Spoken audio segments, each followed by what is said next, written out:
The sun was setting over the rolling hills of western Sicily, bathing the countryside in warm amber light, the kind of glow that softens the edges of even the harshest stone walls. The streets of Castelvetrano, a town both ancient and alive, seemed to hold their breath as evening descended.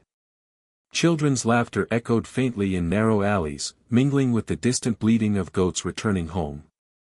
Olive trees swayed gently in the breeze, their silvery leaves shimmering in the last rays of sunlight. From this picturesque setting, it would be hard to imagine that beneath the calm surface, shadows moved with silent precision, orchestrated by a figure so elusive that even the most seasoned law enforcement officers could scarcely believe he existed.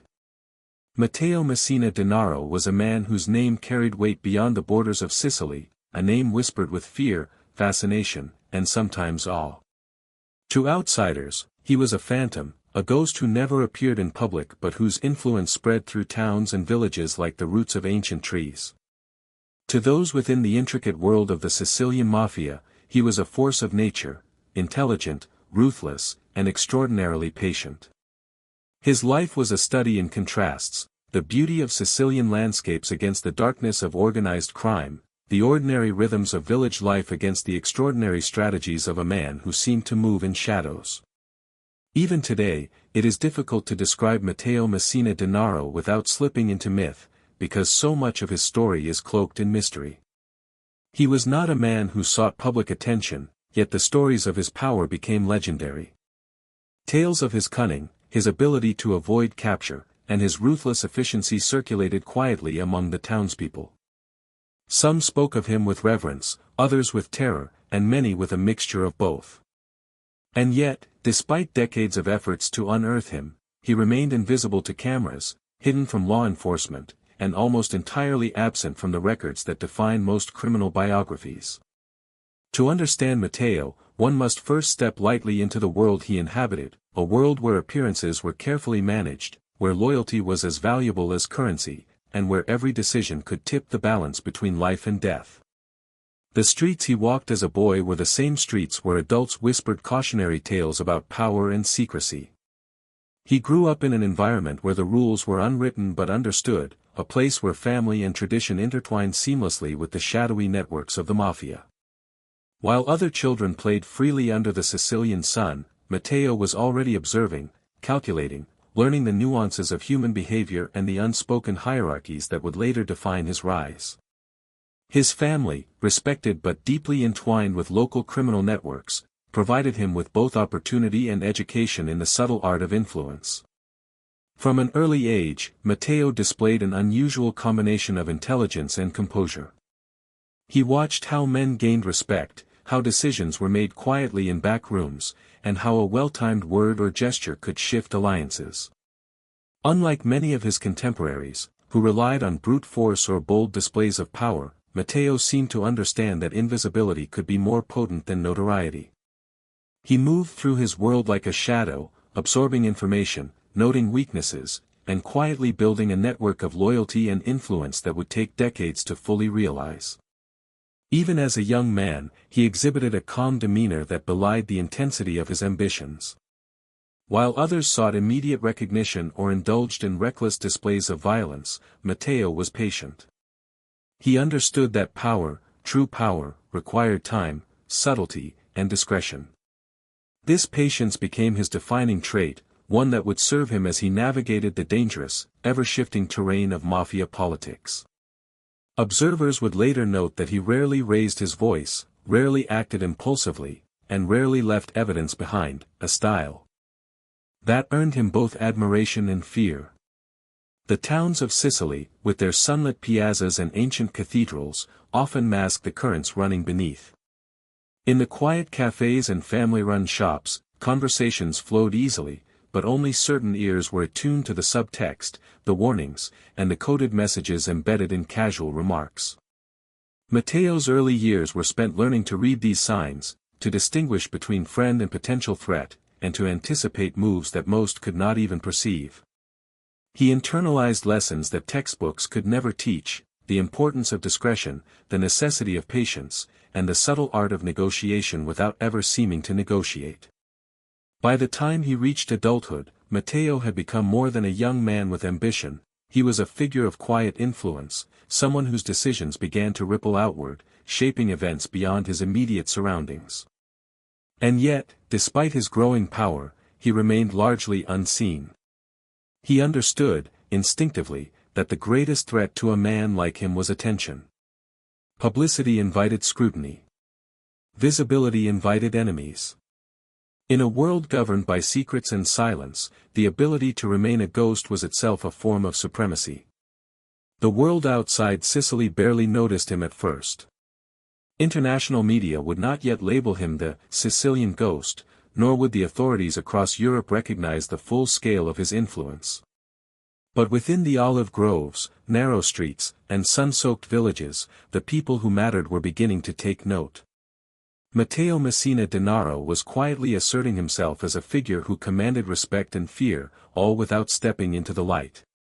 He was building a legacy that would confound law enforcement, fascinate journalists, and capture the imagination of those who study the intricate dance of crime and power.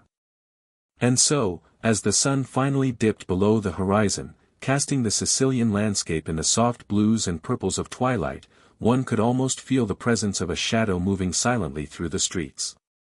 Not a man, not fully, but an idea of influence, control, and inevitability. This was Matteo Messina Denaro, a ghost born of a sunlit town, raised in the intricate weave of tradition and crime, and destined to become a legend shrouded in mystery.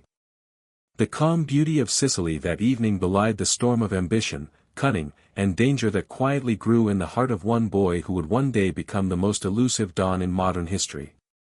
Sicily is a land of contrasts, where the beauty of rolling hills, sunlit vineyards, and ancient stone villages conceals a history of shadows, rivalries, and secrets. The island's warm, salty air carries stories that are centuries old, whispered among olive groves, drifting over the cliffs that meet the sparkling Mediterranean. In towns like Castelvetrano, the rhythm of daily life is slow, deliberate, almost meditative.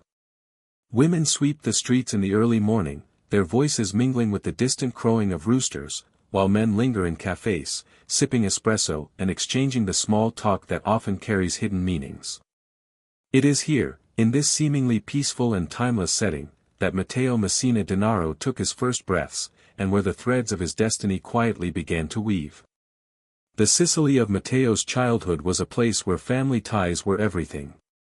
Generations lived in homes built of sun-baked stone, their walls carrying the weight of history and tradition.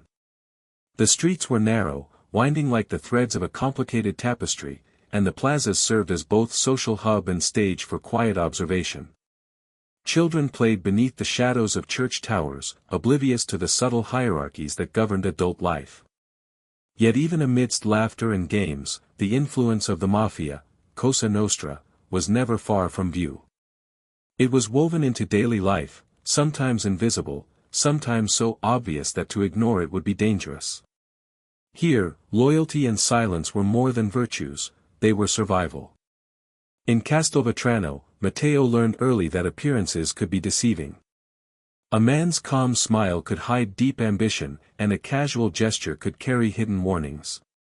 Life moved slowly on the surface, but beneath, currents of influence, control, and quiet intimidation shaped the choices people made. It was a world where subtlety mattered more than overt force, and where reputation could be the difference between safety and danger. Young Matteo watched, listened, and absorbed these lessons, often unnoticed, as he wandered the cobbled streets or sat at the edge of the bustling piazza, quietly observing how the adults around him interacted. The local families who dominated the Mafia's operations acted with an unspoken authority. Their power was not always displayed with violence, often it was quiet, almost imperceptible. Contracts were honored without question, debts were collected with meticulous attention, and messages were passed in gestures and glances rather than words. In this environment, Matteo's mind began to sharpen. He learned to read the subtle signs of respect, loyalty, and fear, understanding that influence often depended on perception rather than sheer strength. Even in casual exchanges, a nod, a pause, the way someone adjusted a hat, he saw the strategies unfolding, lessons he would carry with him for decades. Yet, despite this underlying tension, the island maintained a slow, mesmerizing beauty that could lull one into a false sense of serenity. The sunlight bouncing off the whitewashed walls, the scent of citrus trees mingling with the salty breeze, the rhythmic sound of waves crashing against cliffs, these elements created an almost dreamlike backdrop for a childhood intertwined with shadows. The juxtaposition of tranquility and danger became a natural part of Matteo's understanding of the world. He recognized early that power often hides behind calm appearances, and that the greatest threats are sometimes invisible, moving silently in the corners of ordinary life. Sicily's history was another silent teacher. Stories of past conflicts, vendettas, and powerful families passed down through generations formed an invisible curriculum in the minds of young residents. Matteo absorbed these narratives not as entertainment, but as practical lessons in strategy and consequence. He learned how old rivalries could flare into sudden violence, how alliances could shift overnight, and how knowledge of local terrain and social networks could be a decisive advantage. The past was not a distant memory here, it was alive, present in the cadence of conversation, in the layout of streets, and in the loyalties that shaped every interaction. Even his family contributed to this education. Matteo's parents, while protective, were part of a community where silence was valued as much as speech, and where trust was cautiously earned. Family gatherings, filled with laughter and food, also offered subtle glimpses into the unspoken hierarchies of influence. Matteo watched the older men converse, noting how words were measured and how the slightest hesitation could betray uncertainty or fear. He learned to observe more than he spoke, to listen more than he reacted, and to always consider the hidden layers beneath the surface. These early lessons would become the foundation of a mind capable of navigating complex webs of power, influence, and danger. Life in Castelvetrano was also shaped by the rhythms of work and trade. Markets buzzed with the exchange of goods, while the distant hills provided the backdrop for both agriculture and clandestine operations. Matteo witnessed the way information traveled faster than official channels, how loyalty could be tested quietly, and how fear often enforced rules without a single word being spoken. These experiences instilled in him a deep understanding of social dynamics, the importance of discretion, and the subtle interplay of trust and intimidation. He was learning, quietly, the anatomy of control, even as he appeared to be just another boy among many. And yet, despite the calm exterior of the town, there were always reminders that the world outside was never entirely peaceful. Rumors of conflicts in Palermo, whispers of rivalries in neighboring towns, and tales of law enforcement raids painted a broader picture of Sicily as a land caught between beauty and danger. Matteo's awareness of this duality, the serene landscapes paired with the undercurrents of threat, shaped a mindset that was both patient and perceptive. He began to understand that survival and influence required more than courage, they demanded foresight, patience, and the ability to move unseen, like a shadow passing through sunlight. By the time Matteo reached adolescence, the contours of his destiny were already forming. The lessons of family, community, and history had created a framework in his mind, a way of understanding the world that combined observation, strategy, and restraint. While other youths might have sought adventure in overt acts of bravado, Matteo's ambitions were quiet, almost invisible. He watched, learned, and calculated, absorbing knowledge that would later allow him to navigate not only the streets of Castelvetrano but the intricate, perilous world of the Sicilian Mafia. And so, Sicily, sun-drenched, serene, and deceptively calm, served as both cradle and classroom. Its landscapes, history, and people provided the stage upon which Matteo Messina Denaro would begin to craft his identity, merging intelligence with patience, observation with action, and subtlety with power. The island itself seemed to whisper lessons in secrecy and strategy, teaching that sometimes the greatest influence comes not from presence, but from absence. It was in this world, quietly absorbing the rhythms and shadows of his surroundings, that the future ghost of Sicily began to take shape. Matteo Messina Denaro's childhood was a delicate balance between ordinary life and the undercurrents of a world most children could not fully comprehend. He walked the streets of Castelvetrano much like any other boy, kicking stones along sun-warmed cobblestones, chasing friends through narrow alleys, and listening to the distant tolling of church bells marking the passage of time. Yet even amidst these seemingly mundane activities, his mind was quietly absorbing lessons that would shape a lifetime of strategy and survival. The ordinary sights of childhood, the smell of fresh bread from the bakery, the rustle of olive trees in the wind, the laughter of neighbors, were layered for him with observation, calculation, and a subtle awareness of the power structures surrounding him. His family played a crucial role in shaping his early understanding of influence and caution. Matteo's parents, bound by tradition and community expectations, offered a mix of love, discipline, and exposure to the unspoken rules that governed their society. Even in moments of laughter and play, he noticed the careful ways adults spoke to one another, the significance of subtle gestures, and the weight carried by silence. He learned that words could be weapons, promises could be invisible chains, and appearances often concealed deeper truths.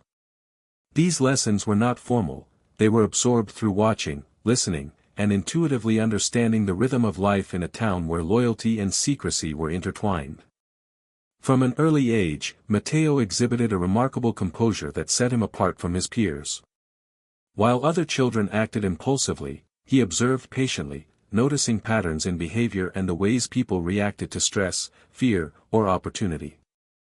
This calmness was not mere temperament, it was a skill he would cultivate, a quiet power that allowed him to move through the world almost unseen while understanding far more than he let on. It was in these quiet, reflective moments, watching a shopkeeper negotiate with a customer, seeing neighbors whisper to one another, noting the cautious glances exchanged in the streets, that Matteo began to construct the foundation of his future strategy, the blueprint for a mind attuned to influence, manipulation, and survival. As he grew, Matteo began to encounter the first glimpses of the criminal world that would later define him. The stories circulating in Castelvetrano, though often veiled in caution and rumor, offered insight into the operations of the local mafia.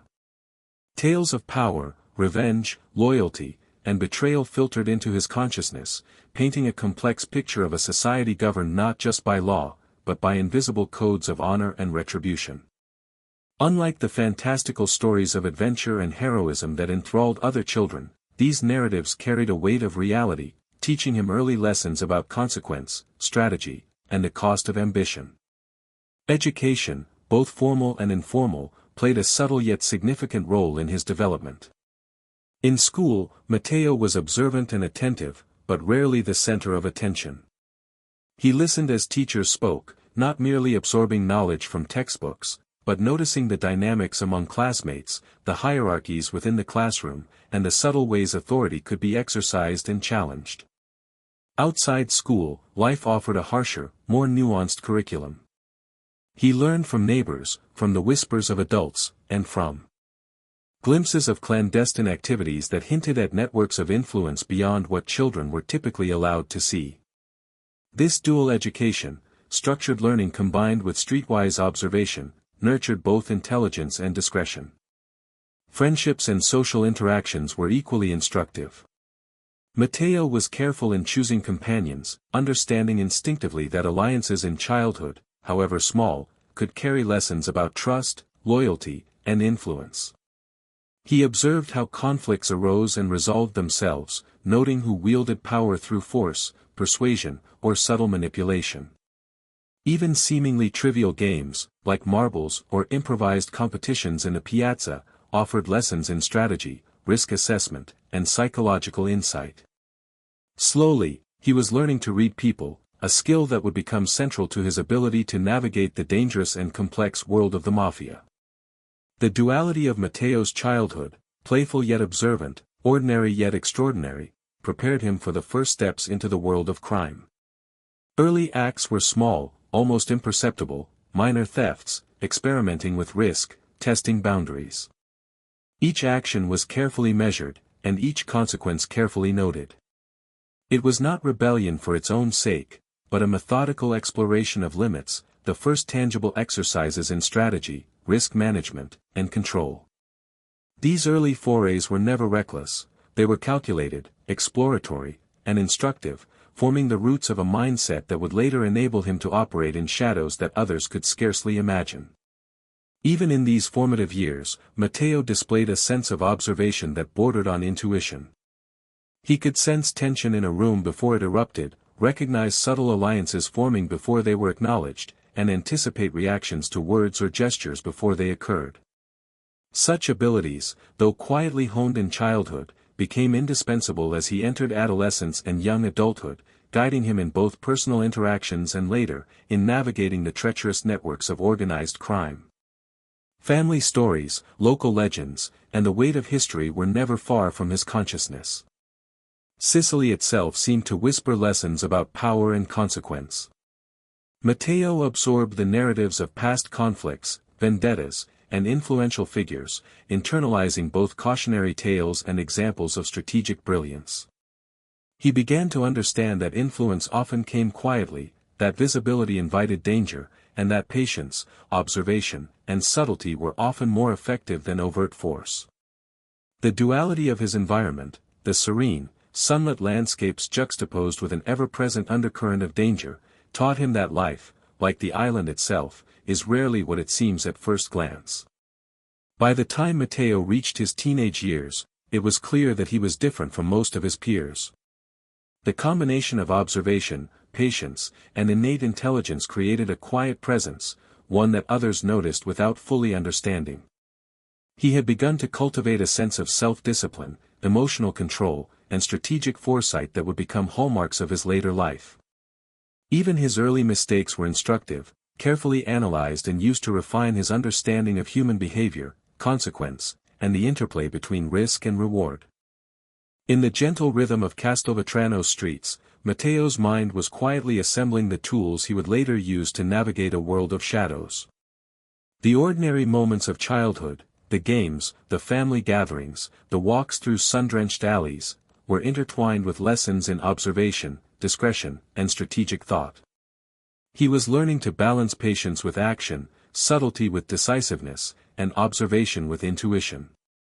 In this dual existence, he began to form the foundations of the ghost that would one day elude authorities, dominate rivals, and become a legend whispered across the island. Even as he laughed with friends or listened to his parents' advice, Matteo was learning the quiet art of survival and influence. Sicily, with its sunlit landscapes and hidden currents of power, provided the perfect classroom. By the time adolescence gave way to young adulthood, the boy from Castelvetrano had already begun to transform into a figure capable of navigating worlds of loyalty, secrecy, and danger with a composure that would confound both allies and adversaries. The child's footsteps on sun-warmed cobblestones were the first echoes of a lifetime spent moving unseen, observing silently, and shaping destiny from the shadows.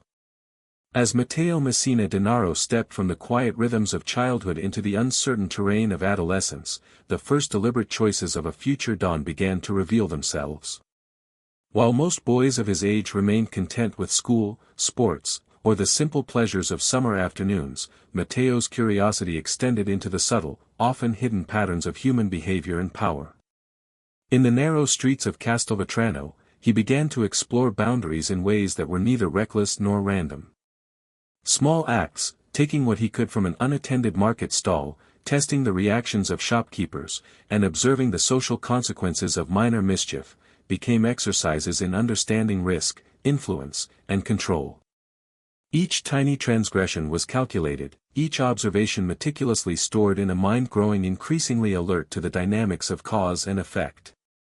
The world around him was a living classroom, rich with lessons on loyalty, fear, and opportunity. Matteo quickly realized that power was rarely imposed by force alone, it often emerged quietly, with subtle gestures, whispered instructions, and carefully timed decisions. He watched older boys assert dominance through intimidation, yet he also noticed those who commanded respect without raising their voices. This duality fascinated him. He learned that patience and observation could be as formidable as strength, and that invisibility was sometimes the most potent weapon of all.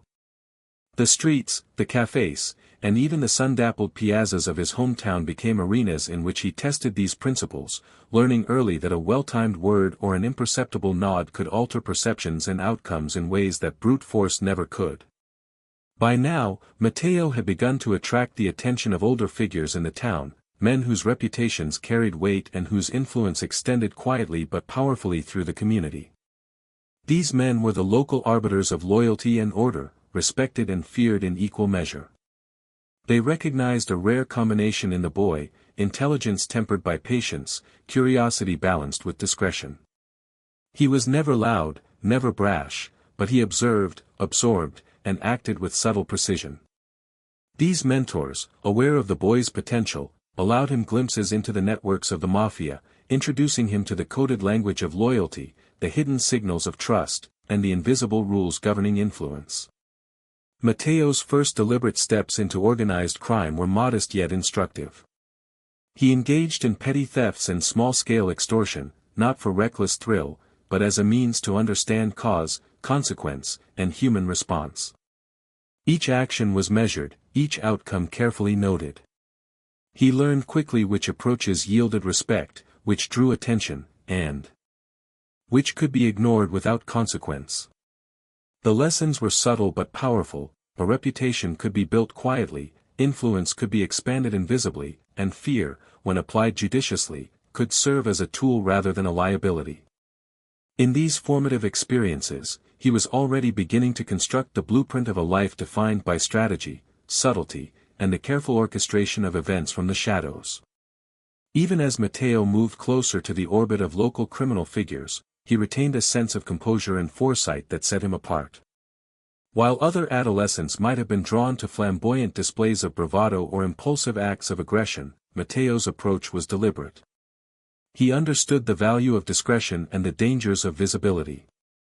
In interactions with peers, older acquaintances, and prospective allies, he cultivated an image of calm competence, a quiet presence that inspired confidence without demanding it. This ability to move unnoticed, yet always observe, would become one of his defining traits in the decades to come, allowing him to operate at the highest levels of organized crime while remaining largely invisible to law enforcement and the wider public.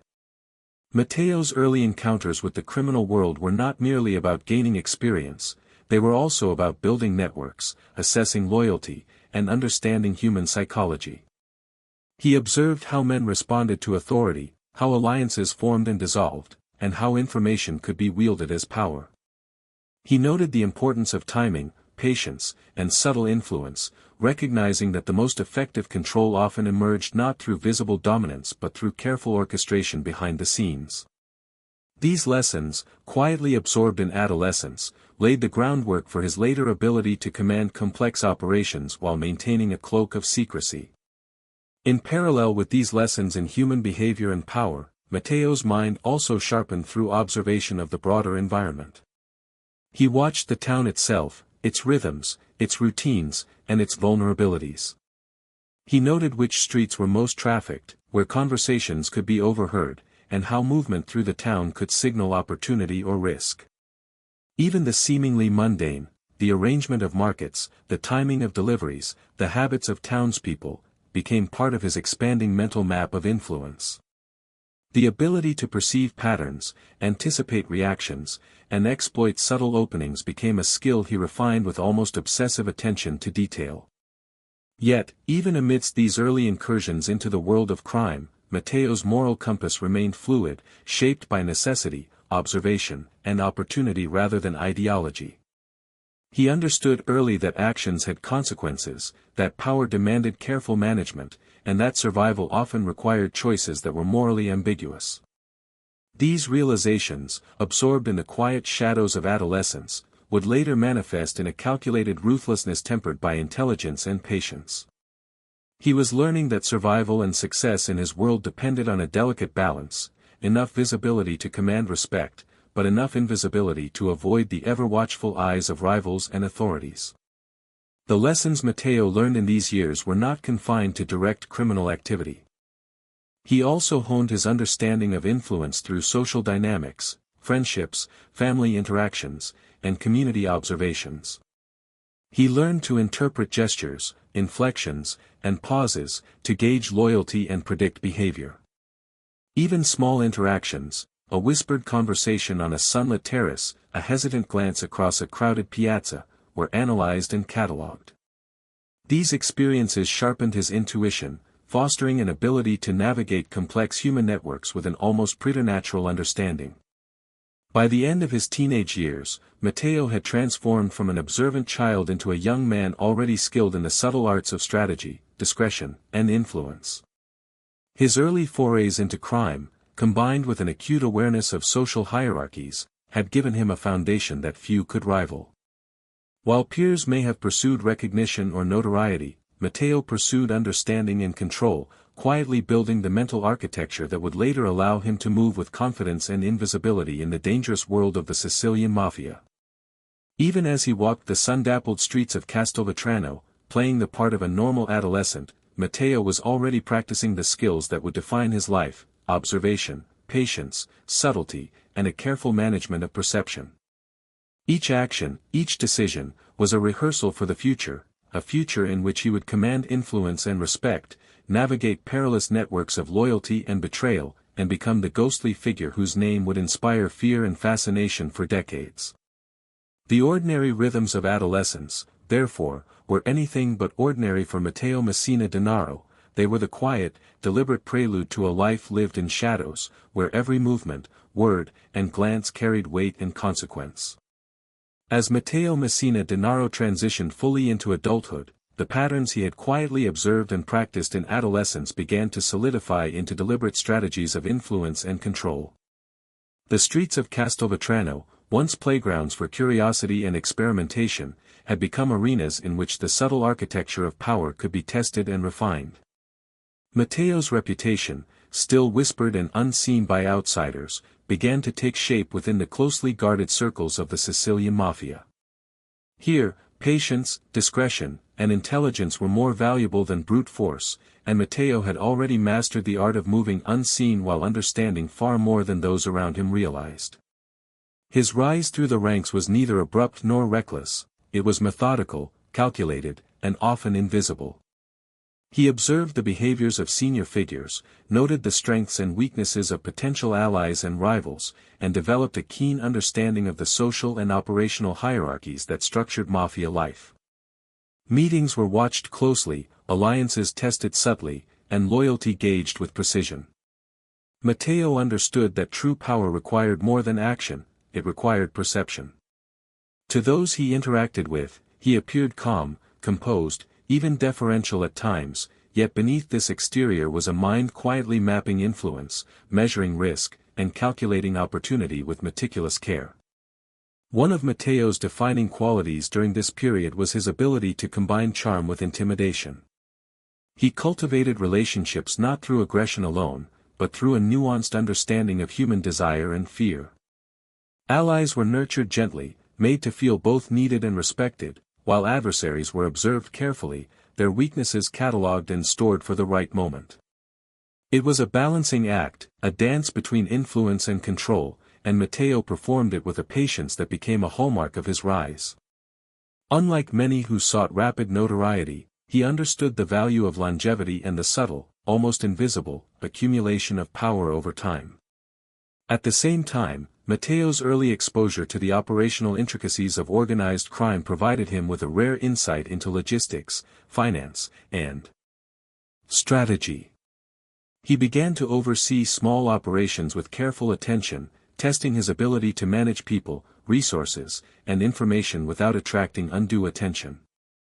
These early responsibilities were critical; mistakes could be fatal, and even minor missteps could disrupt networks built over decades.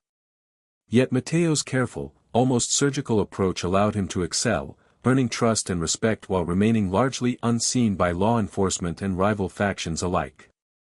The geography of Sicily itself became a tool in Matteo's growing influence. He knew which routes allowed for discreet travel, which neighborhoods offered loyal allies, and where information flowed quietly from one trusted figure to another. This spatial awareness, combined with his growing understanding of human psychology, allowed him to extend his influence beyond Castelvetrano into surrounding towns and, eventually, into the broader Sicilian mafia networks. His movements were precise, his decisions calculated, and his presence, though rarely public, felt in subtle but unmistakable ways. Matteo's rise was also marked by a deep understanding of the code that governed Cosa Nostra. Loyalty, secrecy, and respect were not abstract principles; they were practical necessities. He internalized these codes, not merely to survive, but to thrive. By adhering strictly to the rules while exploiting the knowledge and insight he had gained, Matteo positioned himself as both reliable and formidable. Allies knew they could trust him, rivals knew that he could not be easily manipulated. This combination of dependability and subtle menace created an aura of quiet authority, one that extended far beyond his immediate circle. The human element of Matteo's strategy cannot be overstated. He observed not only actions but intentions, noting subtle cues that indicated ambition, fear, or potential betrayal. He learned to communicate power without words, to convey presence without visibility, and to influence outcomes through suggestion rather than confrontation. In a world where a misstep could be deadly, these skills were invaluable. Even minor interactions, a nod in a crowded room, a casual remark during a meeting, were carefully measured to assert influence, maintain discretion, and protect operational secrecy. During this period, Matteo also began to understand the importance of managing perception. The world outside Sicily was largely unaware of his existence, and he maintained this advantage meticulously. While other figures in organized crime courted media attention, flaunted wealth, or sought notoriety, Matteo remained a shadow, allowing rumors and myth to inflate his reputation without ever revealing himself fully. This strategy of invisibility not only protected him from authorities but also amplified his mystique.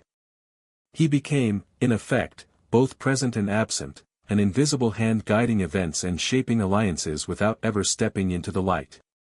Despite his growing influence, Matteo remained careful not to overextend himself.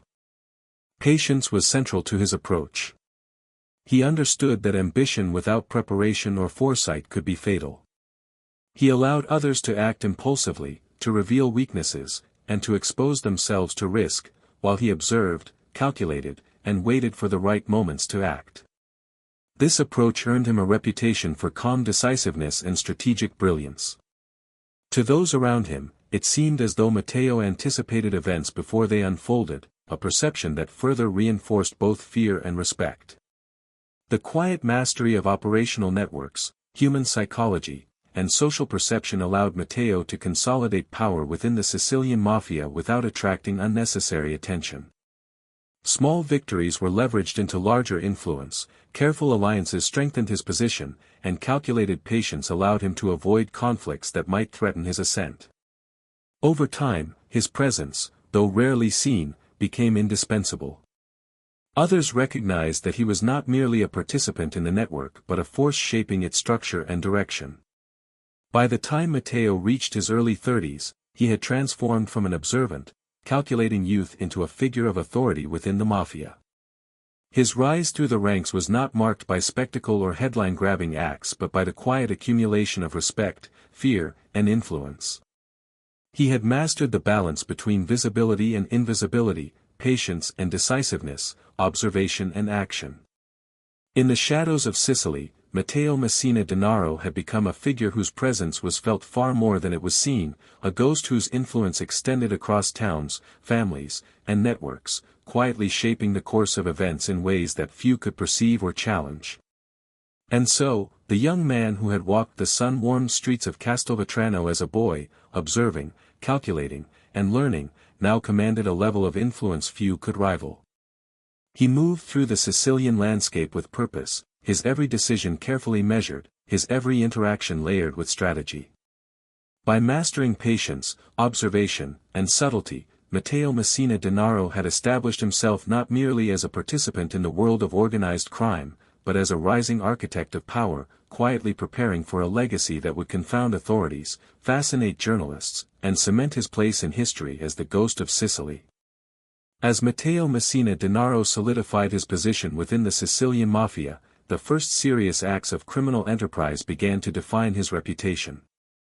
These were not reckless adventures, but carefully orchestrated operations, designed to test both his influence and the loyalty of those around him. The quiet streets of Castelvetrano, once a playground for youthful curiosity, now became the backdrop for lessons in strategy, consequence, and the subtle art of intimidation. Every move was deliberate, every decision weighed, and every outcome meticulously analyzed. Matteo was learning, in real time, how to convert observation into power, and potential into control. His first notorious crimes were marked not by large-scale violence but by the precision and psychological acuity with which they were executed. Small-scale thefts, calculated threats, and carefully placed acts of disruption allowed him to establish dominance without drawing unnecessary attention from law enforcement. It was a delicate balance. He needed to demonstrate power, inspire respect, and instill fear, all while remaining invisible to the outside world. Each success, no matter how minor it appeared to outsiders, served as a building block in a career defined by careful planning, strategic patience, and subtle influence. One of the early lessons Matteo absorbed was the profound impact of perception. In a society governed as much by fear and respect as by explicit law, how people viewed an individual could be more powerful than any act of aggression. Matteo learned to leverage this, allowing rumors of his decisiveness and ruthlessness to circulate while rarely showing himself in the act. The uncertainty, the possibility that he might appear at any moment, amplified the effect of his actions. Fear, carefully cultivated, became a tool as effective as force, guiding behavior, shaping decisions, and ensuring loyalty without the need for overt confrontation. At the same time, Matteo's operations began to demonstrate a remarkable understanding of human psychology. He observed how people reacted under stress, how alliances shifted when opportunity arose, and how loyalty could be tested and reinforced. Each small operation provided insights: a shopkeeper who complied quickly under subtle pressure, a rival who hesitated and revealed weakness, an ally who responded with devotion to encouragement or threat. Matteo catalogued these lessons, building a mental map of human behavior that would inform every decision he made for decades. It was not merely crime, it was research, study, and the quiet cultivation of influence. Even as his criminal activity increased, Matteo remained careful to maintain the appearance of normalcy. To the casual observer, he was still the calm, composed figure moving quietly through the town, engaging in daily routines as any other citizen might. This duality, visibility and invisibility, presence and absence, was central to his strategy.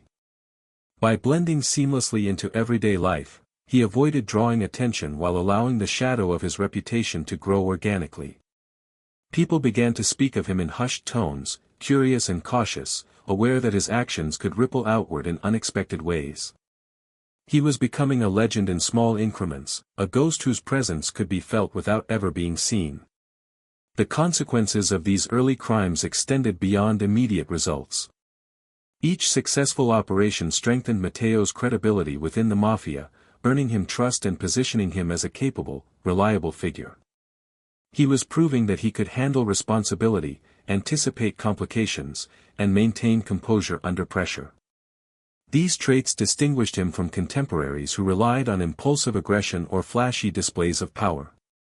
While others sought immediate recognition, Matteo built a foundation that prioritized longevity, discretion, and control, understanding that the most effective power often grows quietly, accumulating steadily rather than erupting suddenly. Even the methods he employed reflected his meticulous nature. Operations were never chaotic or poorly planned, they were rehearsed in thought, considered in detail, and executed with precision. Matteo paid attention to every factor: timing, location, human behavior, and potential consequences.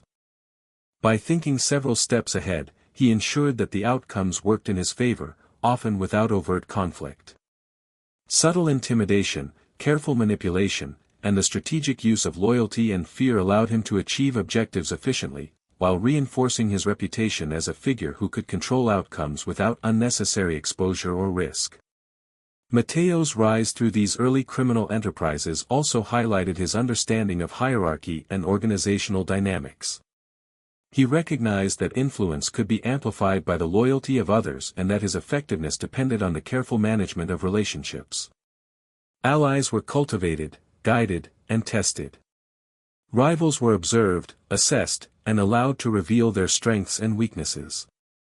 The orchestration of these interactions required patience, foresight, and a keen understanding of human nature, all of which Matteo demonstrated in abundance. By aligning influence, strategy, and operational precision, he began to consolidate power that extended beyond individual acts into a broader network of authority. Even within these early acts, there was a clear contrast between the visible and the hidden. The surface of Matteo's life suggested calm normalcy, walking through sunlit alleys, engaging in casual conversations, attending family gatherings. Beneath this surface, however, he orchestrated operations, tested loyalty, and cultivated an aura of fear and respect. The tension between these two realities became a defining feature of his life, a balance of presence and absence, observation and action, restraint and decisiveness. It was a duality that allowed him to navigate a dangerous world with remarkable effectiveness, shaping outcomes while remaining largely invisible to those outside his immediate sphere of influence. By the end of these formative years, Matteo Messina Denaro had moved beyond experimentation into deliberate mastery. He had learned how to convert small acts into influence, how to leverage fear without overexposure, and how to manage relationships with precision. Each early crime was both a test and a lesson, a means of consolidating power while honing the skills that would later define him as one of Sicily's most elusive and feared figures. He had begun to understand the delicate interplay of patience, perception, and control, a trinity that would govern every major decision he made for the rest of his life. And so, Matteo's world had quietly shifted. The boy who had once wandered the streets observing, calculating, and learning now moved with purpose, influence, and an emerging authority that few could challenge. His reputation, though still shrouded in shadow, began to ripple outward, carried in whispered rumors, careful observations, and subtle acts of intimidation. The early crimes of Matteo Messina Denaro were not merely acts of rebellion or ambition, they were exercises in strategy, lessons in power, and the first visible signs of a figure who would become known as the Ghost of Sicily, a man whose influence could shape events while remaining almost entirely unseen. By the time Matteo Messina Denaro had completed his early ventures into crime, he had already begun to understand that survival and influence within the Sicilian Mafia required more than skill or courage, it demanded alliances, careful observation, and the ability to navigate complex hierarchies with subtlety. The quiet streets of Castelvetrano, which had served as his classroom for patience and observation, were now also a stage for the careful cultivation of relationships. Matteo recognized that power was rarely maintained through individual brilliance alone, it flowed through networks, friendships, and loyalties that had to be nurtured, tested, and reinforced over time. The first step in Matteo's strategy was to identify the key figures whose support or cooperation could solidify his position. In Sicily, these were not always the most visible or notorious members of the Mafia. Influence often resided in those who operated quietly, behind the scenes. Managing operations, maintaining loyalties, and enforcing the code that governed behavior. Matteo, ever observant, studied these individuals carefully. He noted their habits, their allegiances, and the ways they exercised authority. In doing so, he began to map the hidden architecture of power, identifying both opportunities and potential threats in the social and criminal landscape around him. Once he had identified these figures, Matteo began the delicate process of alliance building. This was not accomplished through force or coercion, but through demonstration of competence, reliability, and discretion. He understood that trust was a currency far more valuable than any material gain. An ally who believed in his judgment and discretion could be more powerful than 1,000 followers swayed by fear alone. Matteo carefully nurtured these relationships, offering help where needed, observing the dynamics of loyalty, and proving himself capable of managing operations with precision and patience. Over time, these alliances began to strengthen, providing him both protection and opportunity. Simultaneously, Matteo cultivated a reputation for strategic intelligence. His actions, though often invisible to the wider world, carried weight within the Mafia network. He anticipated conflicts before they arose, advised on operational decisions, and demonstrated an ability to manage complex logistics with subtlety and efficiency. Others began to recognize that his calm demeanor and measured approach were not signs of passivity, but of deliberate calculation. He projected an image of reliability and foresight, making himself indispensable in ways that went unnoticed by outsiders but were deeply understood by those within the organization. This period of Matteo's life also highlighted his ability to manage perception, a skill that would become central to his long-term survival. While other figures in organized crime sought attention, flaunted power, or relied on displays of aggression, Matteo maintained a careful balance between presence and invisibility. His reputation grew not through overt acts of violence or public notoriety, but through subtle influence and the quiet orchestration of events. He understood that the perception of power could be as impactful as the exercise of it, and he carefully cultivated an aura that combined respect, fear, and mystery. Alliances were reinforced through a mixture of observation, testing, and gentle intimidation. Matteo paid close attention to the reactions of those around him, noting where loyalty could be strengthened, where caution was required, and where a subtle display of power could ensure compliance. These methods were not reckless, they were precise, calculated, and often imperceptible. Even minor interactions, a carefully chosen word, a discreet gesture, a quiet presence at the right moment, served to solidify his position and expand his influence. Over time, his network of trusted allies grew, providing both operational support and protection from rivals who might otherwise challenge him. As Matteo's network expanded, so too did his responsibilities. He began to oversee larger operations, coordinating activities, managing personnel, and ensuring that loyalty and discretion were maintained. These operations required both strategic planning and an understanding of human behavior, skills he had honed from childhood. Each decision was carefully measured, each outcome carefully analyzed. Matteo's ability to manage these operations with precision further reinforced his reputation as a figure whose judgment was both reliable and formidable.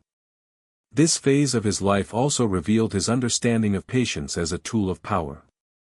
Matteo rarely acted impulsively. He observed, waited, and allowed situations to develop, intervening only when necessary or when the timing was advantageous.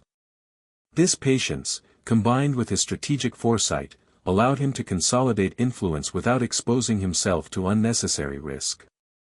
Rivals who acted rashly, seeking immediate recognition or revenge, often revealed their weaknesses, while Matteo remained in the shadows, strengthening his position quietly and efficiently.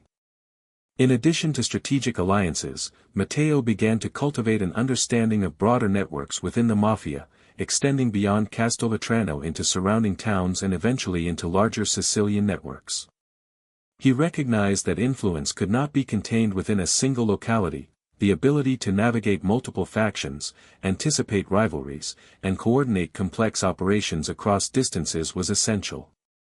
His attention to detail, combined with an acute awareness of social dynamics, allowed him to extend his influence without compromising discretion or security. Even as his power grew, Matteo maintained the calm, composed demeanor that had defined him since childhood. To outsiders, he appeared unremarkable, blending into the rhythms of daily life in Castelvetrano and the surrounding countryside. Yet those within his network understood the significance of his presence, the weight of his decisions, and the precision with which he managed operations. This duality, ordinary appearance paired with extraordinary influence, became a defining characteristic of his rise, allowing him to operate effectively while remaining largely invisible to authorities and rival factions alike. By the end of this period, Matteo Messina Denaro had transitioned from an observant and calculating youth into a strategic figure capable of navigating the complex hierarchies of the Sicilian Mafia. His alliances were strong, his network extended, and his reputation as a thoughtful, patient, and formidable operator was firmly established. He had learned that influence was a careful balance of visibility and discretion, that loyalty could be nurtured through subtle guidance rather than coercion, and that power often rested as much in perception as in action. And so, Matteo continued his careful ascent, moving through the shadows with precision and purpose. The boy who had once wandered the sunlit streets of Castelvetrano, observing, learning, and calculating, had now become a young man whose influence quietly shaped the networks and decisions of those around him. His rise through the Mafia hierarchy was not marked by spectacle or rash action, but by patient strategy, careful alliance building, and the subtle orchestration of human behavior, a rise that would continue to define him as one of the most elusive and formidable figures in the history of organized crime. By the time Matteo Messina Denaro began consolidating his power, the quiet streets of Castelvetrano had become more than just the backdrop of his life. They had transformed into a canvas on which he could carefully craft influence, loyalty, and fear. His reputation, carefully cultivated over years of observation, small-scale operations, and subtle alliance-building, now allowed him to take on responsibilities that tested both his strategic mind and his patience. This phase of his life was marked not by impulsive action, but by deliberate, calculated operations. That demonstrated both his capability and his capacity to control outcomes in ways that few could anticipate. The first major operations Matteo undertook were designed with precision. They involved the coordination of multiple individuals, the management of resources, and the timing of events down to minute detail. Unlike the impulsive acts of others who sought notoriety, these operations were executed quietly, with the majority of the outcomes invisible to the public eye. Yet within the networks of the Sicilian Mafia, the results were immediately felt, loyalty was strengthened, rivals were reminded of their place, and Matteo's emerging reputation as a calculated, patient, and effective operator spread steadily through the ranks. The subtlety of these moves was crucial. He understood that the perception of control and influence often mattered as much as the actions themselves. Fear, carefully cultivated, became one of Matteo's most powerful tools. He did not rely on displays of violence alone. Instead, he mastered the art of suggestion, of creating uncertainty in the minds of others. A quiet warning, a subtle presence in a room, or even a well-placed rumor could influence behavior as effectively as overt intimidation. Those who had the misfortune of crossing him often found that consequences arrived without warning, yet always in ways that reinforced his aura of control. Matteo understood that fear, when applied judiciously, could guide choices and secure compliance without unnecessary exposure or risk. It was an instrument of power honed through years of careful observation, patience, and psychological insight. At the same time, Matteo's ability to coordinate alliances became increasingly sophisticated. He nurtured relationships with trusted associates, ensuring loyalty through subtle guidance, rewards for obedience, and careful testing. Potential rivals were monitored quietly, their weaknesses catalogued for future reference, while allies were empowered in ways that reinforced dependence and trust. This dual approach, strengthening connections while subtly neutralizing threats, allowed Matteo to expand his influence without provoking open conflict. His network grew organically, each new link reinforcing both his security and his authority. One of Matteo's defining strategies during this period was his meticulous attention to operational detail. Every movement, transaction, and interaction was calculated to maximize benefit and minimize risk.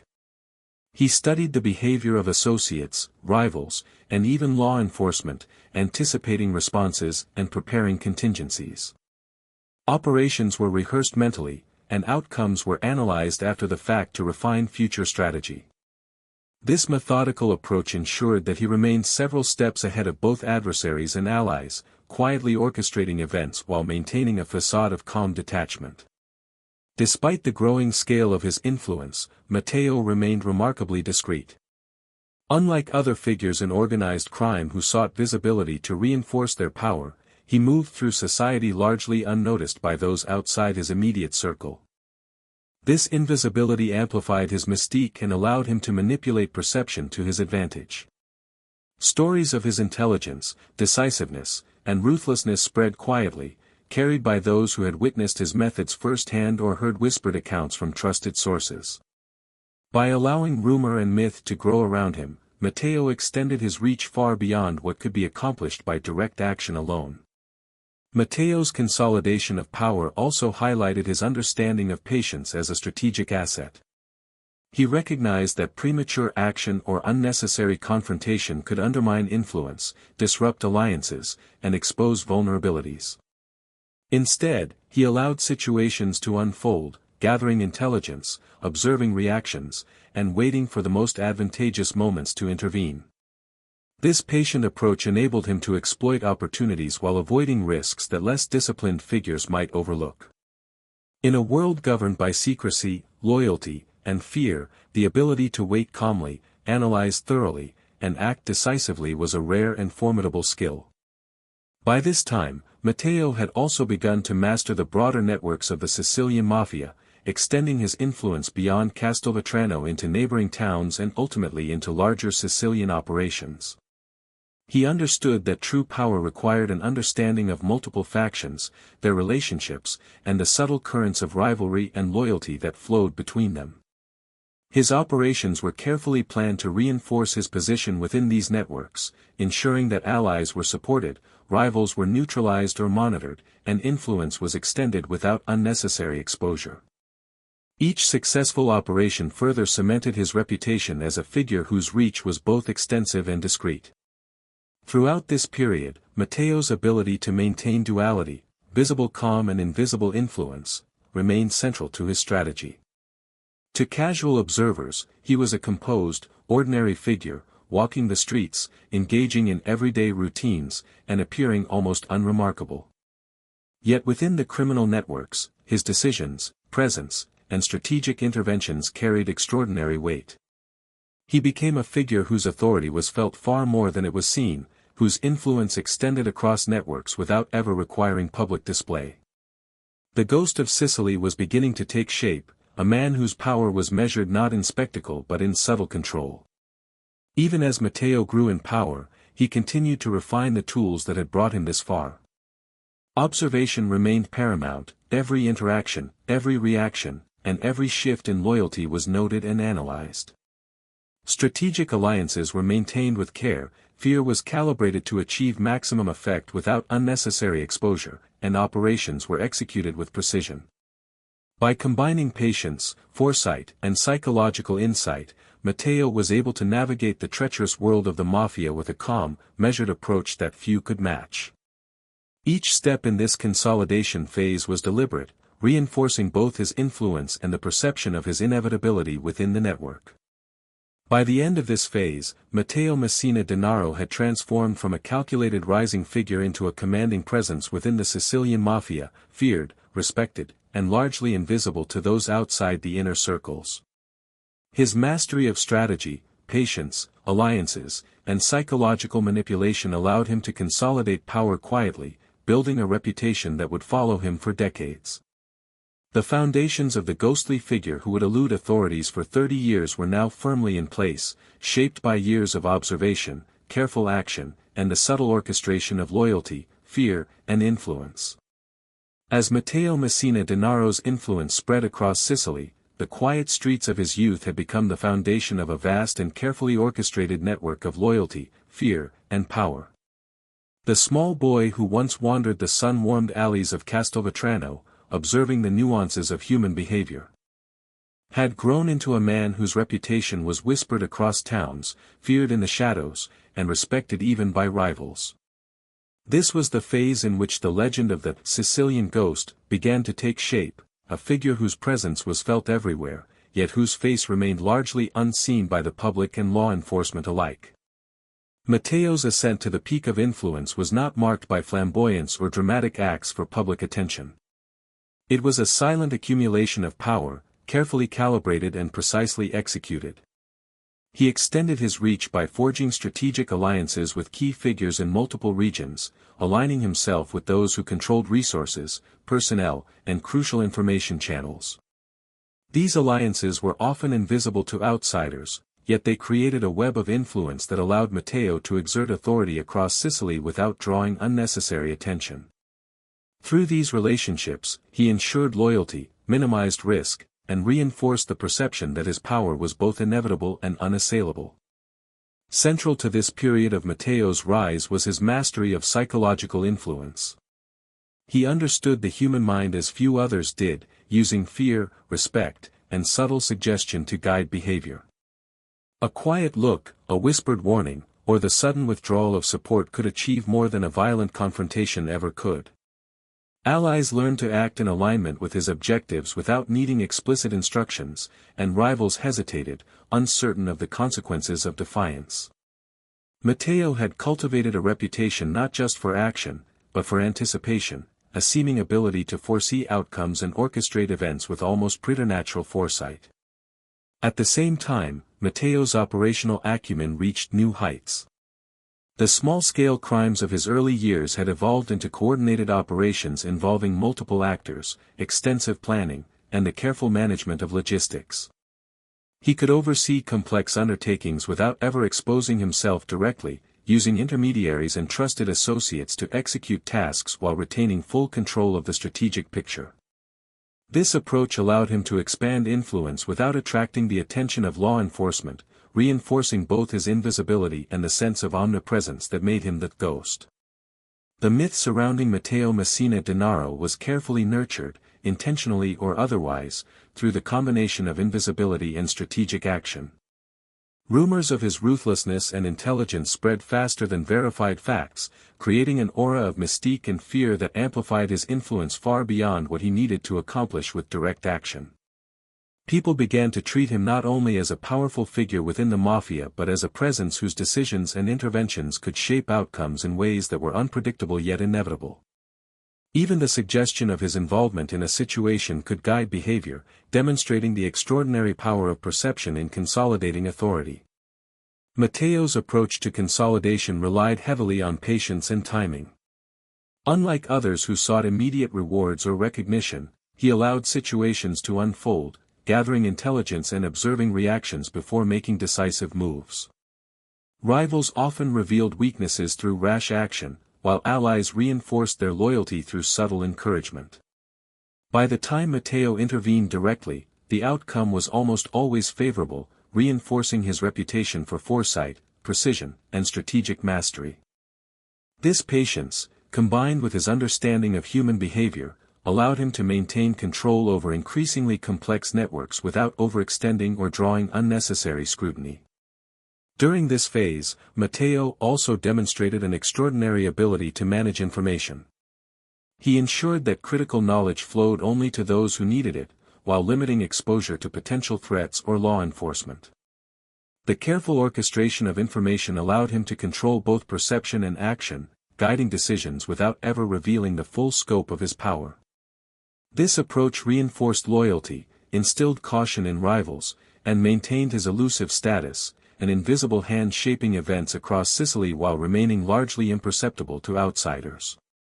The expansion of Matteo's influence was accompanied by a deep understanding of hierarchy and organizational dynamics. He knew that power could be amplified by the careful distribution of authority and responsibility, that loyalty could be nurtured through subtle empowerment, and that fear could be deployed strategically to ensure compliance without overt violence. Each subordinate, ally, and rival became part of a carefully managed ecosystem, where actions, reactions, and perceptions were all part of a larger strategic framework. Matteo's ability to orchestrate this complex system demonstrated a level of sophistication that few could rival, reinforcing both his authority and his mystique. Even as his power grew, Matteo remained remarkably discreet. His personal visibility was minimal, and his movements carefully monitored and planned to avoid unnecessary exposure. He allowed myth and rumor to amplify his reputation, ensuring that stories of his intelligence, ruthlessness, and strategic genius spread far beyond the range of his direct actions. The combination of invisibility and perceived omnipresence created a psychological advantage that extended his influence, allowing him to manipulate outcomes, inspire loyalty, and command respect without ever stepping fully into the light. By the time Matteo reached the height of his influence in Sicily, he had achieved a balance of power, perception, and control that few could challenge. He had transformed from a careful observer and strategist into a master of networks, psychology, and logistics, a man whose reach extended across towns, families, and criminal operations. His reputation as the Sicilian ghost was no accident, it was the result of decades of careful planning, subtle action, and the meticulous cultivation of perception, loyalty, and fear. This period of Matteo Messina Denaro's life represents the culmination of years of patience, observation, and strategy. The quiet boy who once walked Castelvetrano's streets had become a formidable presence whose influence shaped the behavior of allies and rivals alike. His careful orchestration of networks, operations, and perception allowed him to maintain control while remaining largely unseen, creating an enduring aura of mystery and authority. The legend of the Sicilian ghost was now firmly established, a man whose power was felt everywhere, whose presence was rarely witnessed, and whose influence would continue to resonate for decades to come. As Matteo Messina Denaro reached the height of his influence across Sicily, he began to face challenges that no careful observation or strategic patience could fully anticipate. The Sicilian Mafia, though built on loyalty and secrecy, was also a world of constant tension, where rivalries, betrayals, and law enforcement pressure created an environment of perpetual uncertainty. For Matteo, the first serious confrontations with authorities marked a new chapter, one in which he needed to refine not only his operational strategy but also his capacity for invisibility. The stakes had shifted. Now, he was not merely consolidating power, he was also evading capture, balancing the demands of loyalty, reputation, and survival in a world where a single misstep could be fatal. Law enforcement, both Italian and international, had long been aware of the rising influence of the Sicilian ghost, though their understanding of him was fragmented and often clouded by rumor. Matteo's ability to remain unseen while orchestrating vast networks of influence frustrated investigators and created an almost mythical perception of his capabilities. Each attempt to track his movements revealed gaps and blind spots, and the very invisibility that protected him also amplified his reputation. The paradox was clear: the more elusive he remained, the more powerful and fearsome he appeared. Matteo understood this dynamic intimately, using it to maintain psychological leverage over both allies and adversaries. The first operations targeting him were not merely law enforcement raids, they were psychological tests. Matteo observed how authorities moved, listened, and reacted, noting patterns, vulnerabilities, and the limitations of their intelligence. He recognized early that evasion was not merely about hiding, it was about anticipating behavior, exploiting weaknesses, and controlling perception. Every surveillance attempt, every inquiry, every informant who might reveal a fragment of information was meticulously assessed. Matteo learned to move through the world like a shadow, leaving traces only where they served his strategy, and vanishing entirely where exposure could be dangerous. His methods of evasion were both practical and psychological. He changed residences frequently, used trusted intermediaries to conduct business, and communicated in coded language that only loyal associates could interpret. Meetings were conducted in remote locations, often under the cover of night, and the use of technology was minimized to prevent detection. Yet his greatest skill lay in his ability to manipulate perception. Law enforcement might see a false trail, hear a rumor, or encounter a loyal ally who provided misleading information, all carefully orchestrated to maintain the illusion of omnipresence without revealing his actual location. Matteo had transformed the very act of evasion into an art form, blending strategy, psychology, and discretion into a seamless approach to survival. At the same time, Matteo continued to manage his criminal network with the same precision that had allowed him to rise in the first place. He understood that power was fragile and that the slightest disruption could unravel decades of careful planning. Operations continued, alliances were maintained, and influence was exerted, all while remaining largely invisible. The balance was delicate. He had to remain effective, ensure loyalty, and respond to external pressures without exposing himself. This constant tension, though stressful in theory, Matteo managed with the calm detachment that had defined his approach since adolescence. Observation, patience, and strategic thinking allowed him to navigate each challenge without panic or error. The first major law enforcement confrontations also provided Matteo with an opportunity to refine his methods of control and intimidation. Even as authorities attempted to close in, he continued to exercise influence over rivals, allies, and potential informants. Fear became a tool of survival as much as a method of control. The uncertainty of his movements, the possibility of sudden retribution, and the careful orchestration of rumor ensured that his adversaries remained cautious, hesitant, and respectful. By turning invisibility into a psychological weapon, Matteo maintained dominance even in the face of unprecedented scrutiny. These confrontations also highlighted the strategic importance of timing. Matteo avoided direct confrontations with authorities whenever possible, choosing instead to act indirectly, through intermediaries or carefully orchestrated events. He waited for moments of weakness, gaps in intelligence, or distractions that could be exploited. This patience, combined with an intimate understanding of human behavior, allowed him to continue his operations while minimizing risk.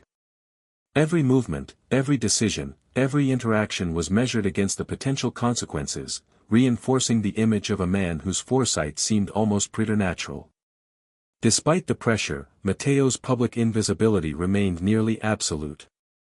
Rare glimpses, fleeting mentions, or rumors were the only signs of his existence to those outside the inner circles.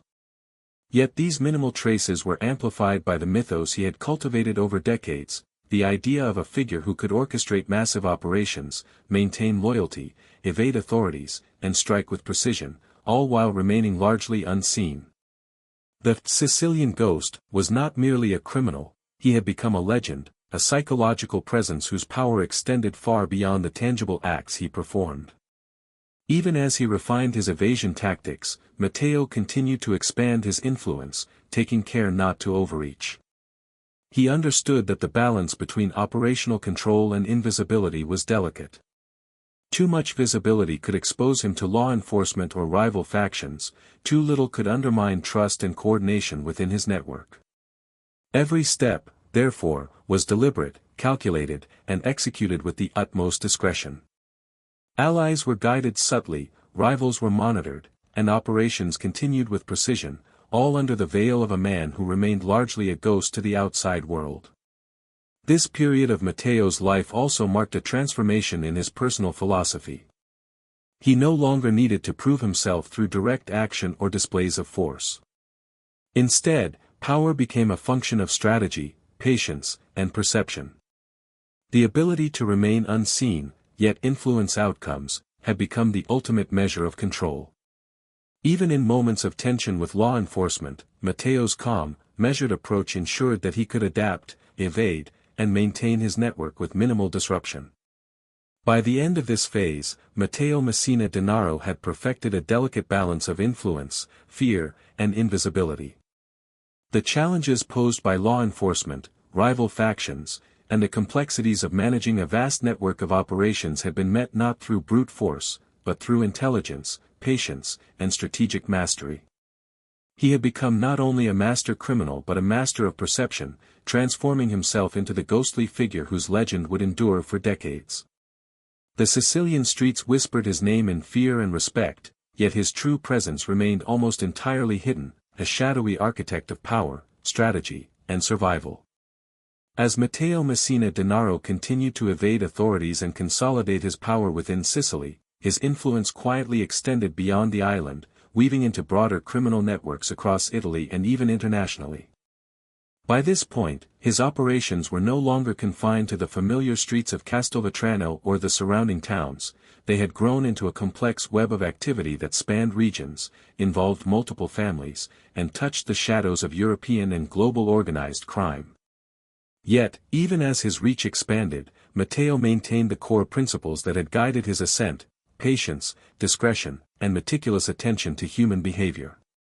He had learned that the more expansive the network, the greater the need for control, subtlety, and a careful orchestration of perception. One of the defining aspects of Matteo's international influence was his ability to coordinate operations without ever exposing himself to unnecessary risk. He relied on trusted intermediaries, carefully chosen associates who could execute tasks on his behalf while maintaining secrecy. Each operation, whether involving smuggling, money laundering, or logistical coordination, was meticulously planned and executed with precision. Matteo's fingerprints were never overtly visible, yet his strategic direction guided outcomes at every level.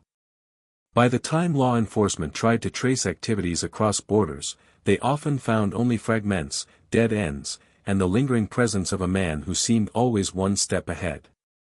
Central to his expansion was Matteo's understanding of human psychology and loyalty. Allies were carefully nurtured, rewards and recognition strategically deployed, and threats subtly managed to ensure compliance. Rivals and potential informants were monitored, tested, and neutralized when necessary, often without the use of overt violence. This quiet control allowed Matteo to maintain operational coherence across increasingly complex networks. Every individual under his influence became a node in a carefully constructed system, and every interaction, conversation, or decision reinforced the stability and reach of his organization. Matteo's international operations were further strengthened by his meticulous management of information. He understood that knowledge was power, and that control over what others knew, or thought they knew, was crucial to maintaining authority.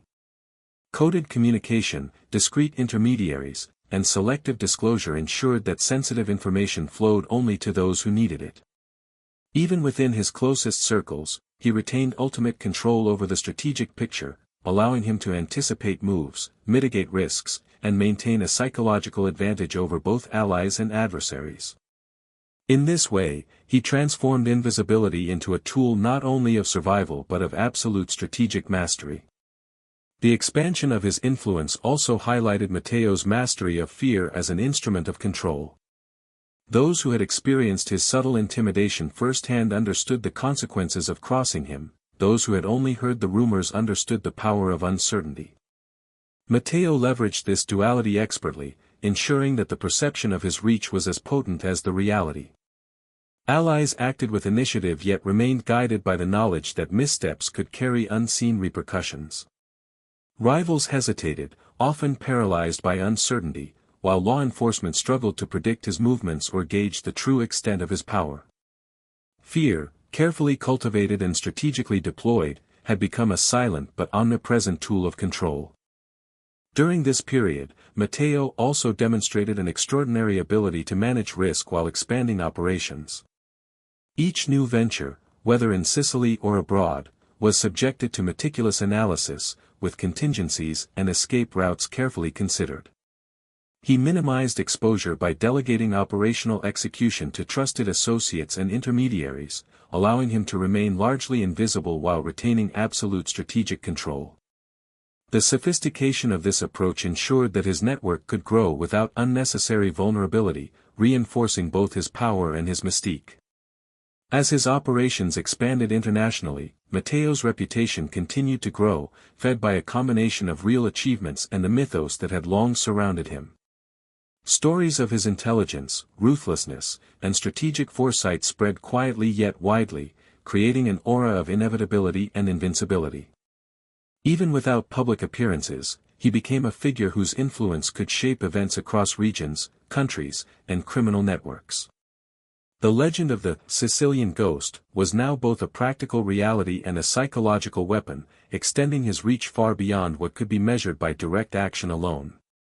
The escalation of law enforcement efforts added a new dimension to Matteo's life. Italian authorities, often in coordination with international agencies, intensified investigations, deploying surveillance, informants, and advanced techniques to trace his operations. Yet Matteo's mastery of invisibility, anticipation, and perception allowed him to evade capture time and time again. He understood the investigative mind and used it against them, creating false leads, controlling narratives, and exploiting gaps in their intelligence. Every attempt to apprehend him reinforced his legend, as he remained elusive while his operations continued unabated. Despite the constant pressure, Matteo's approach remained remarkably calm and deliberate. The expansion of his network, the coordination of international operations, and the constant need for discretion demanded focus, patience, and strategic foresight. He maintained this balance with a composure that few could rival, navigating a world where every decision carried high stakes and every misstep could be fatal. His life had become a careful orchestration of perception, action, and control, a continuous exercise in managing influence while remaining invisible. By the end of this phase, Matteo Messina Denaro had achieved a level of power, influence, and elusiveness that few could comprehend.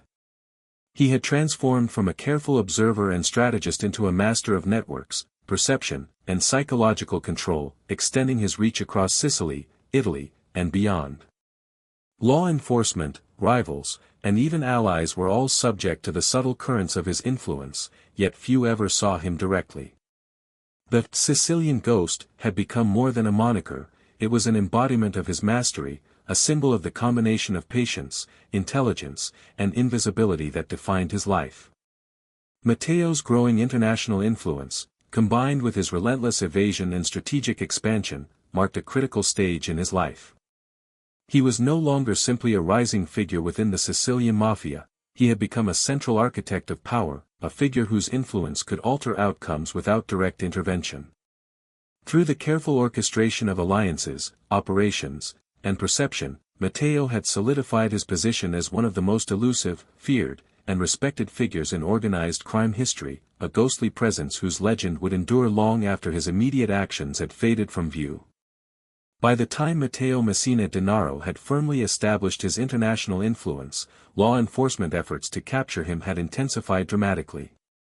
Italian authorities, alongside European and international agencies, recognized the extraordinary challenge he posed, a criminal who was as elusive as he was powerful, a figure whose influence spread far beyond the immediate confines of Sicily. Despite the mounting pressure, Matteo's approach to survival and evasion had matured into a sophisticated blend of observation, foresight, and strategic control, a system in which every move was deliberate and every risk meticulously managed. The intensification of law enforcement activity marked a new era of challenge and tension for Matteo. Surveillance, wiretaps, and informants were deployed in unprecedented coordination, yet time and again, his network remained just out of reach. Matteo had developed an almost preternatural ability to anticipate investigative strategies, using his understanding of human behavior to predict actions and exploit weaknesses. He observed patterns, identified blind spots, and manipulated perception to ensure that authorities remained perpetually one step behind. Each near encounter reinforced the perception of his invincibility, further solidifying his legend as the Sicilian Ghost. Even as investigations closed in, Matteo continued to exert control over his criminal network with remarkable precision. His operations, now vast and multifaceted, were coordinated in a way that insulated him from direct exposure. Trusted intermediaries executed orders, communications were encrypted or coded, and movements were calculated to minimize the possibility of detection. Yet even while operating from the shadows, Matteo's presence was felt everywhere, decisions were influenced, rivals tempered their ambitions, and allies were guided subtly, ensuring loyalty and efficiency throughout the network. Invisibility, carefully maintained, became a strategic weapon that allowed him to operate with almost unprecedented freedom. During this period, Matteo also began to master the psychological art of deterrence. He understood that fear and uncertainty were as effective as any physical intervention. The threat of his presence, the whispered rumors of his ruthlessness, and the uncertainty surrounding his movements created a climate in which rivals and potential informants acted cautiously. Even without direct engagement, Matteo could control behavior, shaping outcomes and maintaining his authority. This careful balance between action and perception became central to his survival strategy, reinforcing both loyalty within his ranks and hesitation among adversaries. High-profile hits and strategic eliminations played a critical role in consolidating his influence during this period. These actions were executed with precision, often carried out by trusted associates under strict operational guidance. Matteo rarely involved himself directly, instead orchestrating events from the shadows to achieve maximum impact while minimizing risk. Each successful operation reinforced his reputation for decisiveness and control, demonstrating both to allies and rivals that his power was tangible and his reach extended across Sicily and beyond. The combination of subtle orchestration and careful restraint allowed him to maintain operational momentum without exposing himself to unnecessary danger. The intensification of law enforcement pursuit also revealed Matteo's extraordinary adaptability. He continuously modified routines, altered safe houses, and shifted operational methods in response to surveillance and investigative pressure. This dynamic approach ensured that even as authorities learned and adapted, he remained one step ahead, always able to anticipate challenges and respond strategically. Adaptability became not just a survival tactic but a defining feature of his criminal philosophy, allowing him to operate effectively in a constantly changing and highly dangerous environment. Alongside operational and tactical mastery, Matteo's reputation for meticulous organization grew. He maintained a careful balance between expanding influence and avoiding overexposure, understanding that each new venture carried potential risks that needed to be managed. He cultivated a network of highly trusted intermediaries who executed orders with precision, ensuring that his direct involvement was rarely necessary. This delegation, combined with an acute understanding of human behavior, allowed Matteo to maintain both operational efficiency and personal invisibility, a duality that was central to his sustained power. Throughout this period, the myth of the Sicilian ghost became increasingly potent. While Matteo remained largely unseen, his influence permeated the criminal landscape, inspiring both fear and respect. Law enforcement reports, rumors, and hearsay contributed to the growing legend, making it difficult for anyone to distinguish fact from exaggeration. Matteo had learned to leverage this uncertainty to his advantage, allowing perception to enhance reality.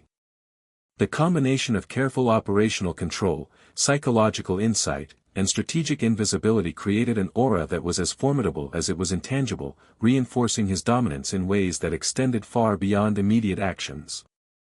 Matteo's ability to maintain calm and strategic focus under escalating pressure was central to his success. Even as authorities intensified surveillance, investigations, and interdictions, he remained composed, analyzing every piece of information, anticipating every potential threat, and adjusting his strategy with precision. His discipline, patience, and attention to detail allowed him to operate effectively in a high-stakes environment, ensuring that his network remained intact and his influence unchallenged. Each carefully calculated move reinforced both his operational capabilities and his reputation as a figure whose power was both unseen and absolute. This period also highlighted the importance of discretion and invisibility in consolidating long-term influence. Matteo recognized that visibility was dangerous, yet the careful orchestration of perception allowed him to project power without exposure. Allies and rivals alike learned to act in accordance with his strategic guidance, often without direct instruction, demonstrating the effectiveness of his subtle, almost imperceptible control. In this way, Matteo's invisibility was not a limitation but a profound advantage, enabling him to manipulate events, shape outcomes, and evade capture simultaneously. By the end of this phase, Matteo Messina Denaro had fully cemented his reputation as a master of strategic control, psychological influence, and operational invisibility. Law enforcement, rivals, and even allies were all subject to the subtle orchestration of his influence, yet few ever encountered him directly. The Sicilian ghost had become not only a symbol of fear and respect but also a testament to patience, intelligence, and the meticulous application of strategy. His ability to navigate escalating pursuit, execute high-profile operations, and maintain invisibility solidified his position as one of the most elusive and formidable figures in the history of organized crime. At the peak of his career, Matteo Messina Denaro had become a figure of almost mythical proportions within the Sicilian Mafia. By now, his influence extended far beyond Castelvetrano, weaving through towns, families, and criminal operations across Sicily and into parts of mainland Italy.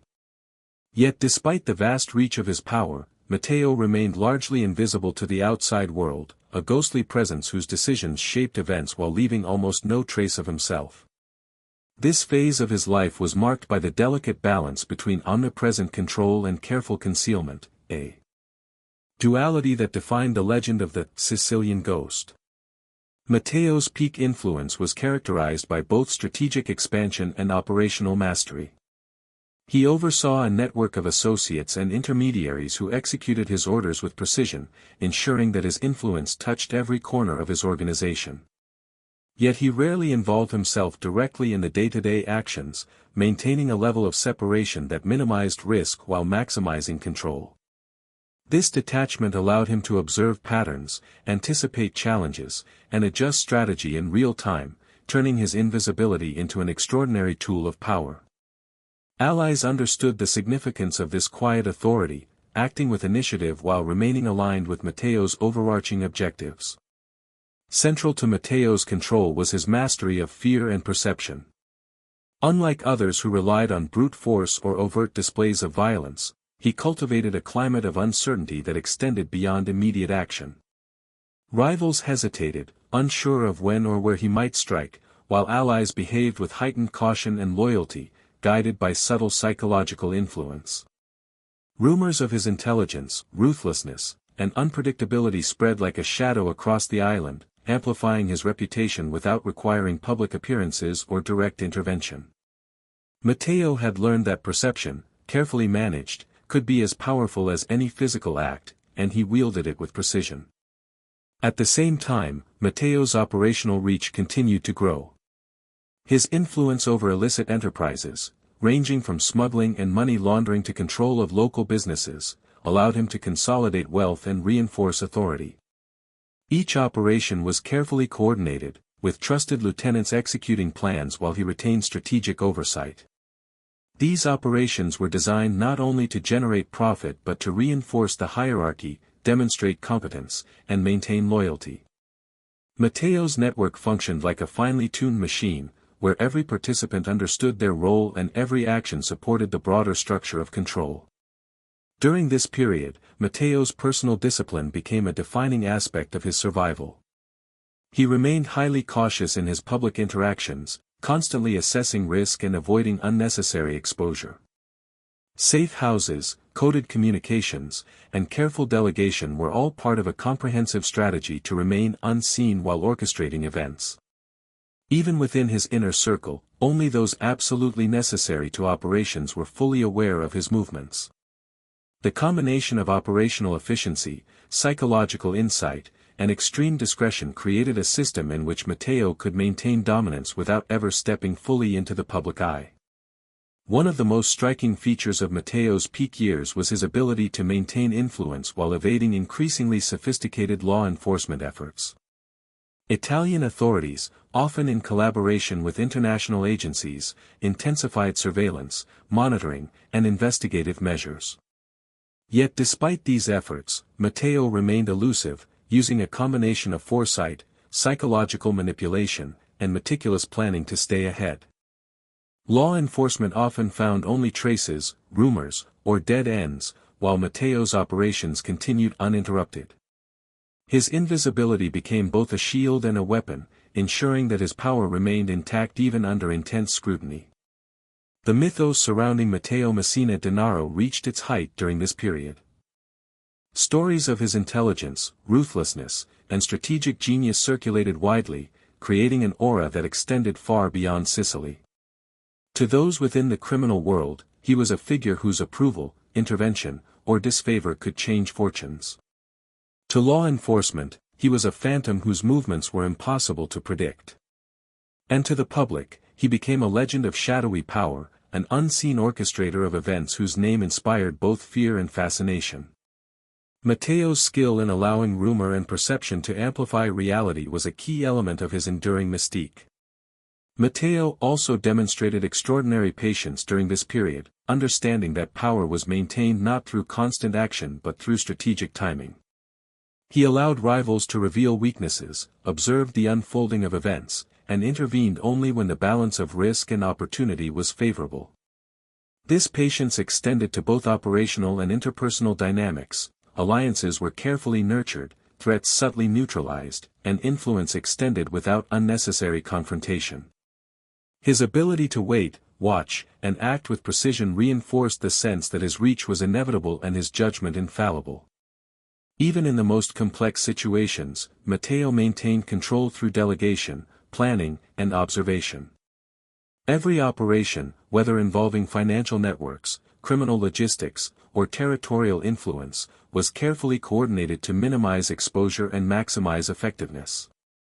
He relied on trusted intermediaries to execute plans, while he retained strategic oversight, ensuring that the broader vision remained intact.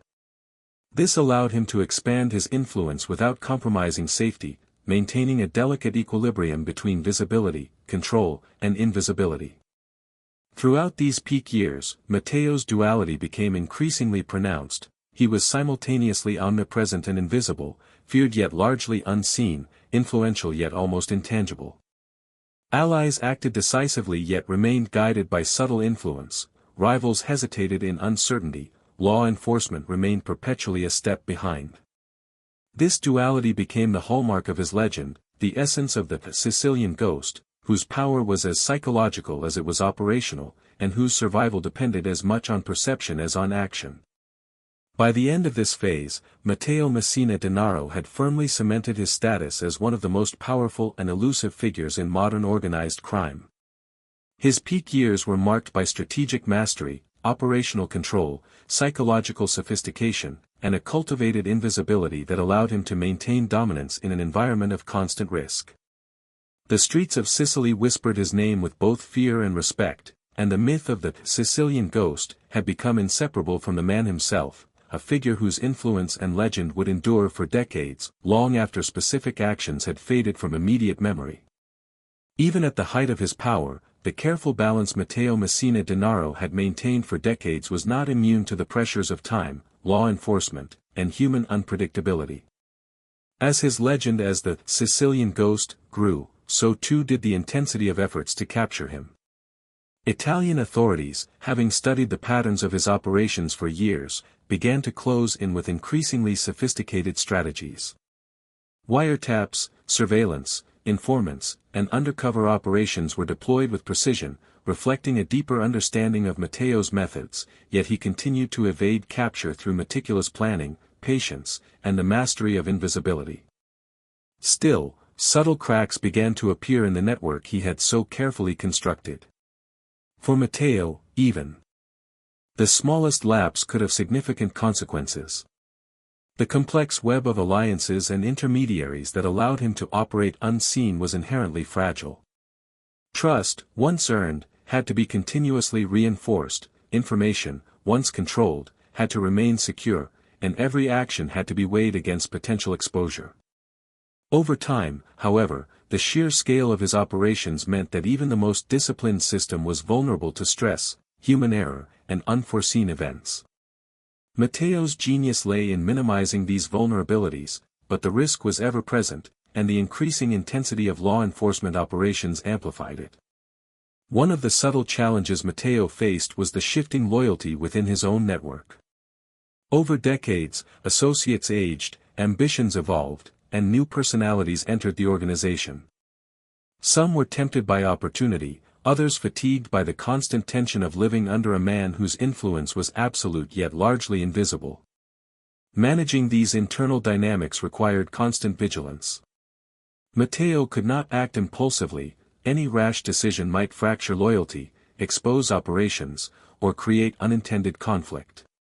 He relied on observation, subtle guidance, and carefully orchestrated incentives to maintain cohesion, but the balance was delicate, and even minor disruptions had the potential to ripple across the network. External pressures also began to test Matteo's invisibility. Law enforcement agencies, now coordinated across regions and nations, applied intelligence gathering techniques that were increasingly sophisticated. Satellite surveillance, digital tracking, and human intelligence combined to create a web of scrutiny unlike any he had faced in earlier years. Matteo adapted, changing routines, rotating safe houses, and employing intermediaries with greater care. Yet the intensification of pursuit meant that the margin for error narrowed, and even the slightest misstep could compromise decades of careful evasion. The ghostly figure who had once seemed untouchable now faced a landscape in which invisibility itself required constant vigilance and innovation. Despite these growing pressures, Matteo remained calm and calculated. He continued to orchestrate operations with precision, ensuring that his network remained effective even under scrutiny. Each move was carefully weighed, each intermediary carefully monitored, and every communication subject to scrutiny before release. He maintained an almost clinical detachment, understanding that emotional reaction could be costly. Patience, strategy, and the subtle application of psychological influence allowed him to preserve his power, but the cracks that had begun to appear were not entirely preventable. The balance between invisibility, control, and operational success had become increasingly fragile. At the same time, the mythology surrounding Matteo's persona began to take on a life of its own. The Sicilian ghost was both a psychological weapon and a cultural legend. Even as cracks appeared within his network, the fear and respect he inspired persisted. Allies acted with caution, rivals hesitated, and law enforcement remained challenged by the intangible nature of his influence. Yet, paradoxically, this mythology could both protect and isolate him. The very perception of omnipotence created expectations and pressures that were difficult to manage, increasing the tension inherent in maintaining control. The legend, while powerful, had to be balanced against the practical realities of survival and network management. Financial and operational pressures also began to shape Matteo's later years. The expansion of operations over decades had created complex dependencies and long chains of intermediaries. Profits needed to flow, loyalty needed to be reinforced, and rivals needed to be managed. While Matteo had excelled at delegating operational execution, the growth of his network increased the risk of leaks, mismanagement, and exposure.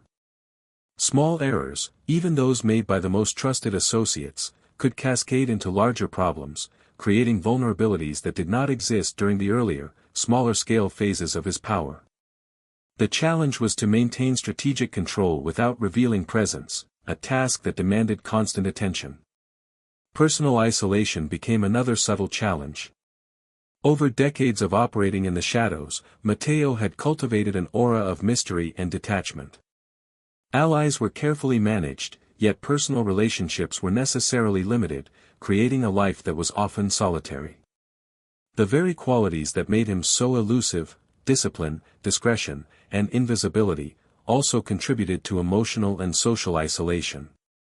While he remained a commanding figure within the criminal world, the psychological toll of perpetual vigilance and calculated detachment became a quiet companion, influencing decisions and the maintenance of operational control. Despite these emerging vulnerabilities, Matteo continued to demonstrate remarkable adaptability. He refined routines, adjusted strategies, and reinforced networks to mitigate risks. The cracks that appeared were managed through a combination of foresight, operational precision, and psychological influence. Loyalty was renewed, perception was controlled, and operations continued, albeit under an increasing layer of caution. Matteo had transformed risk into a constant, manageable factor, maintaining the aura of the ghost while navigating the realities of an increasingly complex and hostile environment. By the end of this period, the first signs of gradual decline had begun to appear, not through dramatic failure, but through subtle shifts in network cohesion, increasing scrutiny from authorities, and the natural pressures of decades of clandestine operation. Matteo Messina Denaro remained a master of strategy, invisibility, and psychological control, yet the delicate balance that had defined his legendary status was under strain. The Sicilian ghost continued to operate, but the first hints of vulnerability had emerged, a reminder that even the most careful and intelligent figures are subject to the inexorable passage of time, evolving human relationships, and the relentless pressure of pursuit. As Matteo Messina Denaro entered the later years of his reign, the delicate balance he had maintained for decades began to show signs of strain. The Sicilian ghost remained elusive, a master of invisibility and strategy, yet the pressures of sustained evasion, internal network management, and the ever-intensifying scrutiny of law enforcement created an environment where even the smallest misstep could have far-reaching consequences. This phase of his life was defined not by a sudden fall, but by the gradual, almost imperceptible weakening of the intricate systems he had built, highlighting the challenges of maintaining power in a world that is constantly in flux.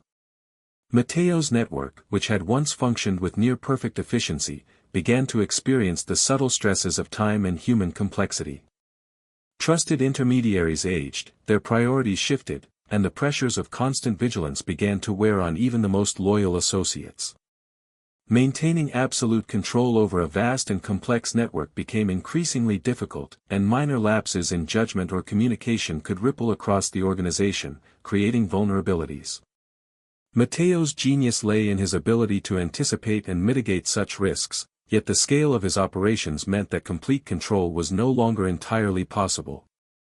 Even the most meticulous planning could not entirely prevent the emergence of weak points in a system as expansive and human-dependent as his. Externally, law enforcement pressures reached new heights. Italian authorities, collaborating with international agencies, had refined their strategies over decades of observation and investigation. Techniques that had previously been ineffective, such as digital tracking, financial monitoring, and infiltration of peripheral associates, began to yield incremental insights. Investigators started piecing together fragments of information, constructing patterns that suggested the scale and reach of Matteo's operations. While the ghost himself remained largely unseen, these gradual discoveries increased the risk of exposure and required ever greater caution, forcing him to constantly adjust tactics and evade new forms of surveillance. The stakes were higher than they had ever been, and the margin for error narrower.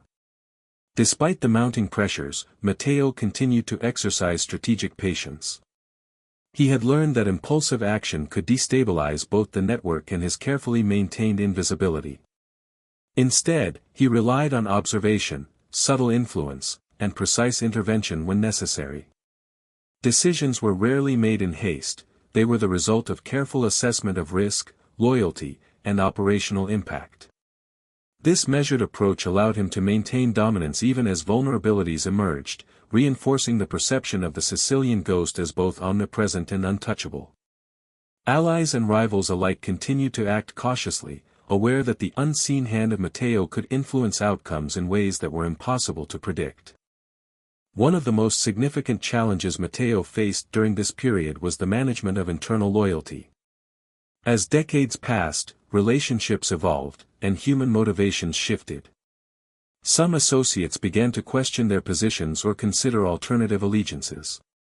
Others faced pressures from law enforcement or rival factions, creating the potential for leaks or betrayal. Matteo's skill in maintaining cohesion relied not on overt control, but on subtle psychological influence, the careful deployment of rewards, the strategic reinforcement of loyalty, and the cultivation of fear tempered by respect.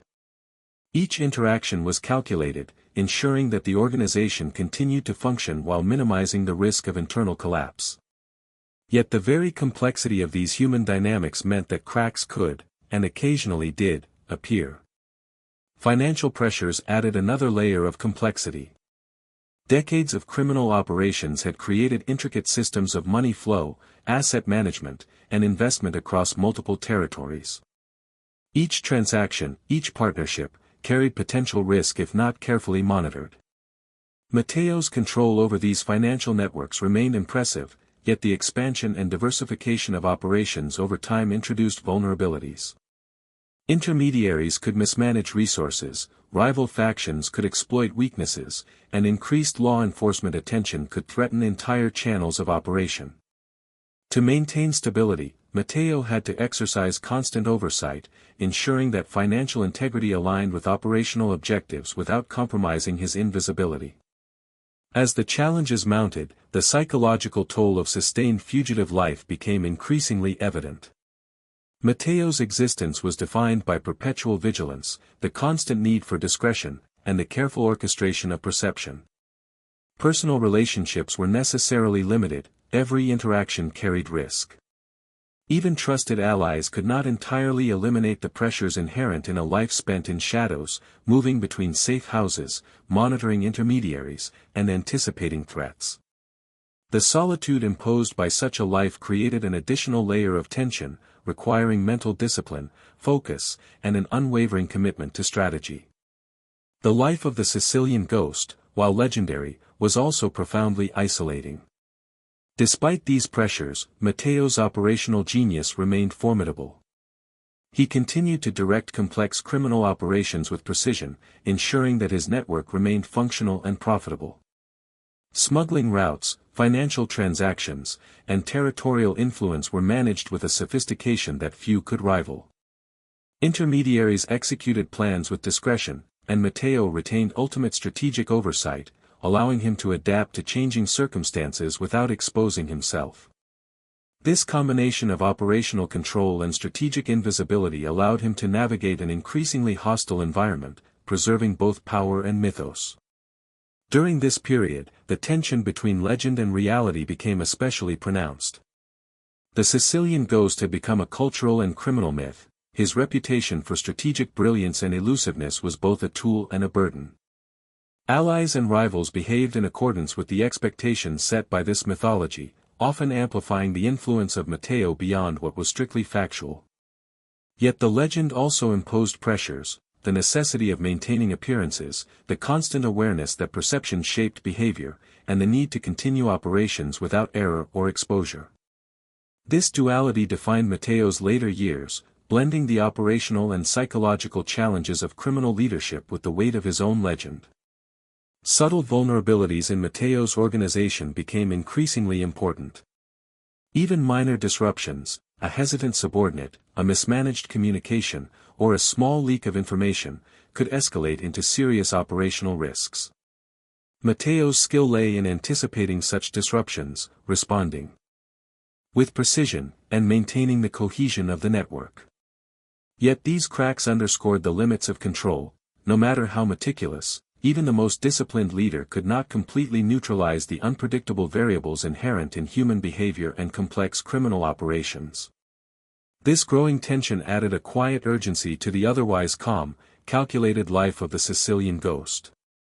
By the end of this period, Matteo Messina Denaro's life had become a study in contrasts. Immense power exercised from the shadows, legendary influence tempered by the ever-present vulnerabilities of human networks, and operational brilliance balanced against the inexorable pressures of law enforcement and time. The Sicilian ghost remained largely invisible, yet the subtle strains on his network and the increasing intensity of pursuit foreshadowed the challenges that would define his later years. The legend persisted, as did the meticulous orchestration of power, but the cracks in the system, though managed, signaled the fragile equilibrium that Matteo would need to maintain in the years to come. As the years passed, Matteo Messina Denaro's life became increasingly defined by a combination of unparalleled influence and growing vulnerability. The Sicilian ghost, once thought untouchable, began to feel the creeping pressures of time, surveillance, and the subtle erosion of his vast criminal network. Even a man as disciplined, intelligent, and strategic as Matteo could not entirely escape the cumulative weight of decades of clandestine activity. Each decision, each movement, each delegation of authority carried new stakes. While his reputation remained formidable, the tension between legend and reality had never been more pronounced, shaping both his strategies and his state of mind. The intensification of law enforcement efforts was relentless. Italian authorities, in coordination with European and international agencies, had refined their techniques to unprecedented levels of sophistication. Investigators combined traditional surveillance with modern technology, exploiting digital communication channels, monitoring financial flows, and embedding informants in peripheral networks. For Matteo, every technological advancement posed a new challenge. The rules of engagement had shifted. Where previously his invisibility had been nearly impenetrable, now even minor oversights could be detected and exploited. Each intercepted message, every trace of activity, required immediate analysis and recalibration of strategy. This relentless pressure amplified Matteo's natural caution and gradually introduced an undercurrent of paranoia. The once confident and measured strategist became increasingly vigilant, scrutinizing both allies and operational methods with heightened intensity. Trust, always a fragile commodity in the underworld, required constant reinforcement. Intermediaries were tested repeatedly, communications were scrutinized, and safe houses were rotated with increasing frequency. The careful orchestration of invisibility became both a shield and a psychological burden, demanding continuous focus and vigilance to prevent exposure. Matteo's mind, always alert, now carried the subtle weight of persistent anxiety, though outwardly he remained the composed architect of power. One of the most significant consequences of this heightened pressure was the gradual erosion of Matteo's networks. Relationships that had been stable for decades began to show stress under the dual pressures of law enforcement scrutiny and internal human complexity. Associates, some aging, some ambitious, and some fatigued by the constant tension, occasionally faltered in judgment or loyalty. Minor leaks of information, miscommunications, or hesitations had the potential to create vulnerabilities that could cascade into operational risk. Matteo, aware of these dynamics, deployed subtle psychological measures to maintain cohesion, carefully balancing incentives, loyalty, and fear. Yet the cracks, though managed, highlighted that even the most meticulous systems are never immune to the pressures of time and circumstance. Matteo's operational methods evolved in response to these challenges. His approach became more cautious, more compartmentalized, and increasingly dependent on intermediaries who could act without direct exposure. Operations were planned with multiple contingencies, communications were encrypted or transmitted through trusted channels, and movements were designed to leave minimal traces. The ghostly invisibility that had once been a matter of instinctual practice now demanded systematic management, ensuring that every action aligned with the dual goals of control and concealment. Matteo's brilliance lay in his ability to maintain operational effectiveness while simultaneously managing the complex psychological and logistical challenges posed by growing vulnerability. Financial networks, the lifeblood of Matteo's operations, became particularly critical during this period. Decades of illicit activity had produced a complex system of money laundering, investments, and partnerships that required constant oversight. Even small lapses could reveal the broader architecture to law enforcement or rival factions. Matteo maintained strict control over these flows, relying on trusted intermediaries and meticulous monitoring. This financial vigilance, while crucial for operational sustainability, also added layers of stress and complexity, reinforcing the perception that every facet of life in the shadows carried consequences that demanded absolute attention. Paradoxically, the mythology of Matteo Messina Denaro both aided and complicated his position during these years.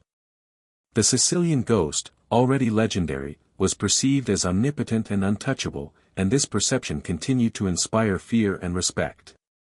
Rivals hesitated, potential informants remained cautious, and allies acted in alignment with expectations shaped by rumor and legend. Yet this same mythology imposed subtle pressures. Every action had to reinforce the image of invincibility, every misstep risked undermining carefully cultivated fear, and the demand to live up to the legend increased the psychological weight of each decision. Matteo's invisibility, a source of power, had become both a protective cloak and a constant responsibility. The interplay between paranoia and strategic foresight became central to Matteo's survival. He meticulously analyzed potential threats, weighing both internal and external risks. Every move, every delegation, every communication was assessed for potential exposure. This mental rigor allowed him to adapt continuously, maintaining control over a system that was under unprecedented pressure. Yet the very intensity of vigilance meant that Matteo's life had become a continuous negotiation with uncertainty, where the stakes were always high and mistakes could have far-reaching consequences. Even as these pressures mounted, Matteo maintained a level of calm composure that reinforced his legendary aura. Observers, both within and outside the criminal world, perceived him as a figure whose influence remained absolute. His capacity to navigate escalating risks, anticipate challenges, and subtly manipulate perception allowed him to retain authority despite the increasing fragility of his networks. The contrast between his outward calm and the intricate web of internal and external pressures only heightened the mystique of the Sicilian ghost, emphasizing the paradox of a man who was at once everywhere and nowhere. The erosion of network stability and growing external scrutiny also forced Matteo to make difficult strategic decisions. Certain operations had to be curtailed, high-risk associates monitored more closely, and long-standing routines adjusted to account for new vulnerabilities. These decisions required a delicate balance between maintaining operational momentum, reinforcing loyalty, and preserving invisibility. Matteo's genius lay in his ability to weigh these competing demands with precision, ensuring that every choice reinforced both survival and strategic influence. The life of the fugitive, already defined by secrecy and subtle control, had become a careful orchestration of calculation and vigilance. By the end of this period, Matteo Messina Denaro's world had grown increasingly complex and tense. The Sicilian ghost remained a figure of immense influence, feared and respected across Sicily and beyond. Yet the combination of heightened law enforcement pressure, subtle cracks in his network, and the psychological weight of perpetual vigilance marked a turning point. Matteo's survival was no longer solely a function of strategy, it depended equally on his ability to navigate human complexity, adapt to relentless scrutiny, and manage the persistent tension between legend and reality. Even the most formidable criminal mind, it seemed, could not escape the inexorable pressures of time, pursuit, and the fragile nature of human networks. Matteo's later years, defined by heightened paranoia, eroding networks, and the intensification of law enforcement pursuit, painted a portrait of a man at the intersection of myth and reality. The Sicilian ghost remained, for all intents and purposes, omnipresent in influence, yet increasingly vulnerable in execution. His life had become a careful balancing act, a dance of perception and control, strategy and invisibility, patience and action. And as the pressures of time and circumstance continued to mount, the legend of Matteo Messina Denaro persisted, a reminder that even ghosts, for all their elusiveness, exist in a world shaped by limits, risks, and the relentless march of reality. At the height of his fugitive life, Matteo Messina Denaro had become a man who existed almost entirely in shadows, moving through a carefully constructed world designed for invisibility, secrecy, and survival. Every decision, every movement, and every contact was measured against the risk of exposure. By now, he had spent decades mastering the delicate balance between influence and concealment, between operational control and personal safety. This period of his life was defined by a level of vigilance that few could comprehend, a psychological tension born of living perpetually on the edge of discovery while remaining the orchestrator of one of the most powerful criminal networks in Sicily and beyond. The pressures of constant pursuit were unrelenting. Law enforcement agencies, both in Italy and internationally, had refined their methods over decades of observation. Interpol, Europol, and specialized Italian units employed advanced surveillance technologies, cyber monitoring, financial tracking, and extensive human intelligence networks to detect even the faintest trace of his presence. Yet Matteo's preparation, foresight, and discipline allowed him to evade capture repeatedly. He had mastered the art of anticipation, reading the patterns of investigators, predicting their moves, and altering his own routines to stay one step ahead. Each narrow escape reinforced his mythic status, solidifying his reputation as the Sicilian ghost. Despite the growing sophistication of law enforcement, Matteo retained control over an extensive criminal network that spanned multiple territories. He relied on trusted intermediaries and long-standing associates to execute operations ranging from smuggling and extortion to financial manipulation. The delegation of authority was a necessity, direct involvement would have been too risky. Yet his influence permeated every aspect of these operations, ensuring that his strategic vision was executed with precision. Allies acted in accordance with his subtle guidance, often without direct instruction, demonstrating the extraordinary psychological command he had cultivated over decades. Matteo's invisibility was not only a defensive tactic, it was also a means of exerting almost imperceptible control. One of the defining characteristics of this period was the psychological tension of perpetual concealment. Matteo's life was a continuous negotiation with uncertainty.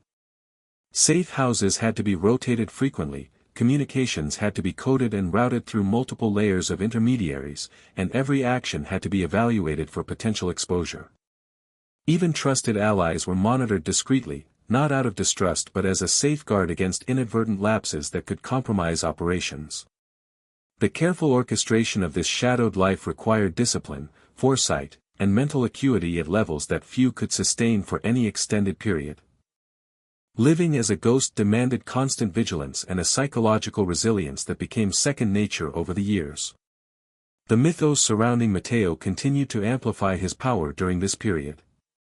Tales of his intelligence, ruthlessness, and elusiveness spread quietly but persistently, enhancing his authority without direct action. Rivals hesitated, unsure of his reach, associates acted decisively yet carefully, and law enforcement struggled to separate rumor from reality. This interplay between perception and influence became a critical tool, allowing Matteo to shape behavior and outcomes without exposure. Fear, respect, and uncertainty were as potent as any physical enforcement of authority, and Matteo wielded these intangible instruments with unmatched precision. As the global manhunt intensified, Matteo demonstrated remarkable adaptability. He continuously modified routines, shifted operational bases, and implemented complex security measures. Travel routes, supply chains, and communication channels were evaluated constantly to prevent compromise. Even minor errors could have catastrophic consequences, and Matteo's awareness of this reality demanded an almost obsessive attention to detail. His ability to adapt, to anticipate potential vulnerabilities, and to adjust strategies dynamically allowed him to maintain his operations even under intense scrutiny. Every success reinforced both his operational dominance and the aura of invincibility surrounding him. Isolation, both physical and psychological, was a defining element of Matteo's life during this period. While he remained deeply connected to his network and his operations, personal relationships were necessarily limited and carefully managed. Interaction with outsiders, even in mundane circumstances, carried risk. Each person he encountered had to be assessed for loyalty, risk, and potential exposure. Over decades, this level of vigilance created an existence defined by solitude, where trust was rare and every decision carried the weight of potential consequence. The ghostly figure who controlled so much from the shadows existed simultaneously as a master and as a prisoner of his own secrecy. Matteo's strategic patience remained critical to his survival. Unlike impulsive criminals who risk exposure through rash decisions, Matteo measured every move, allowing events to unfold, testing the reliability of associates, and intervening only when necessary. His timing was as important as his strategy. He understood that patience could be as lethal as action. By waiting, observing, and carefully orchestrating responses, Matteo retained both the initiative and the advantage, ensuring that he could react to threats without compromising his invisibility or operational control. This patient calculation became the defining rhythm of his fugitive life. Even under extraordinary pressure, Matteo continued to expand and manage his network with subtle efficiency. Operations continued to generate revenue and influence, reinforcing the perception of a ghostly figure whose reach extended far beyond immediate observation. Safe houses were strategically located, communication channels layered with encryption, and allies monitored discreetly. Every measure was designed to minimize risk while maintaining operational momentum. In this way, Matteo's invisibility became both a shield and a strategic instrument, allowing him to maintain dominance over a landscape in which the slightest lapse could prove fatal. By this stage, the psychological and operational weight of life on the run had transformed Matteo's existence into a study of contrasts. He was a man of immense influence and omnipresence, yet completely unseen. He commanded a network of considerable scale, yet every element of that network had to be carefully monitored to prevent disruption. He had become both legend and fugitive, myth and reality intertwined in a delicate balance. The interplay of power, secrecy, and psychological control defined the contours of his daily life, creating a complex portrait of a man who was simultaneously everywhere and nowhere. The tension of this period was not simply operational, it was deeply personal. The demands of perpetual concealment, the weight of expectation, and the pressure to sustain a decades-long legend all contributed to an existence that was as mentally taxing as it was strategically demanding. Matteo's ability to maintain focus, discipline, and calm in the face of relentless pressure was extraordinary, yet it underscored the human cost of a life spent entirely in the shadows. The very skills that allowed him to survive and dominate also imposed a profound solitude, shaping not only his strategies but the very texture of his existence. By the end of this phase, Matteo Messina Denaro had reached the zenith of his fugitive life. He remained an almost mythical figure, commanding influence while remaining invisible, managing vast operations while maintaining extreme caution, and shaping perception even as the net of law enforcement tightened around him. The Sicilian ghost had become a master of psychological and operational control, yet the strain of perpetual vigilance, isolation, and the ever-present risk of exposure foreshadowed the delicate balance that would define his later years. His life, at once legendary and hidden, demonstrated both the extraordinary capabilities and the inherent vulnerabilities of a man who had become an enigma, a shadow, and a ghost within his own world. As Matteo Messina Denaro entered the twilight of his reign, the once mighty web of his empire began to thin. Many of his closest allies were gone, arrested, dead, or quietly retired into obscurity. The loyalty that had once protected him now lived only in fragments, scattered across Sicily's hidden corners. Yet even as his network weakened, his legend remained stronger than any police file could capture. To the authorities, he was still the ultimate prize; to his followers, a living myth who had outwitted the entire state for decades. He moved with extreme care, knowing that one careless moment could undo everything. It's said that even in his final years, Matteo was meticulous about routines, changing routes, using coded messages, never staying in one place for too long. The man who once commanded empires of silence was now a fugitive confined by his own mastery of secrecy. Every knock at the door carried the echo of the world closing in. But beneath the quiet, his mind remained sharp. He followed the outside world through whispers, encrypted letters, and cautious visits from trusted messengers. While the Mafia he once knew evolved beyond recognition, he stayed rooted in the old code: loyalty, discipline, invisibility. Time, however, was no longer his ally. The faces around him grew older, the world faster, and his isolation deeper. In those fading years, Matteo was no longer the hunter but the haunted. The man who had made others disappear was himself disappearing into the slow decay of time. His ghostly existence had become a prison built from his own brilliance, a final, tragic reflection of a life lived entirely in the shadows. By the time Matteo Messina Denaro's final years approached, the man once considered untouchable had become something close to invisible even to those who still served him. He no longer ruled from grand villas or smoke-filled rooms but from silence itself. The powerful networks he had built began to fracture under the weight of time and pressure. Younger generations of Cosa Nostra members, raised in a world of digital surveillance and new ambitions, no longer viewed him as a living leader but as a legend, someone whose reign belonged to another century. Still, the myth of the Sicilian ghost endured. Police searched every corner of Italy for him, but Matteo seemed always a step ahead, moving through the cracks of ordinary life. It was said he hid in plain sight, adopting new identities, living quietly among people who had no idea who he really was. Each year, the image of his face changed through digitally aged portraits, but the real man was somewhere beyond those images, calm, observant, untouchable. His ability to vanish, to exist between the seen and unseen, became his most powerful weapon. The years in hiding took their toll. His life was stripped of glamour, there were no more grand meetings, no more loyal lieutenants to consult face to face. The walls around him grew narrower, his world smaller. Yet, even in solitude, his control over certain criminal circuits remained. He still moved money, made decisions, and settled scores, but through layers of intermediaries, never revealing himself directly. It was as though he had become a ghost who whispered orders into the wind, his presence felt but never confirmed. As time passed, his health began to fail.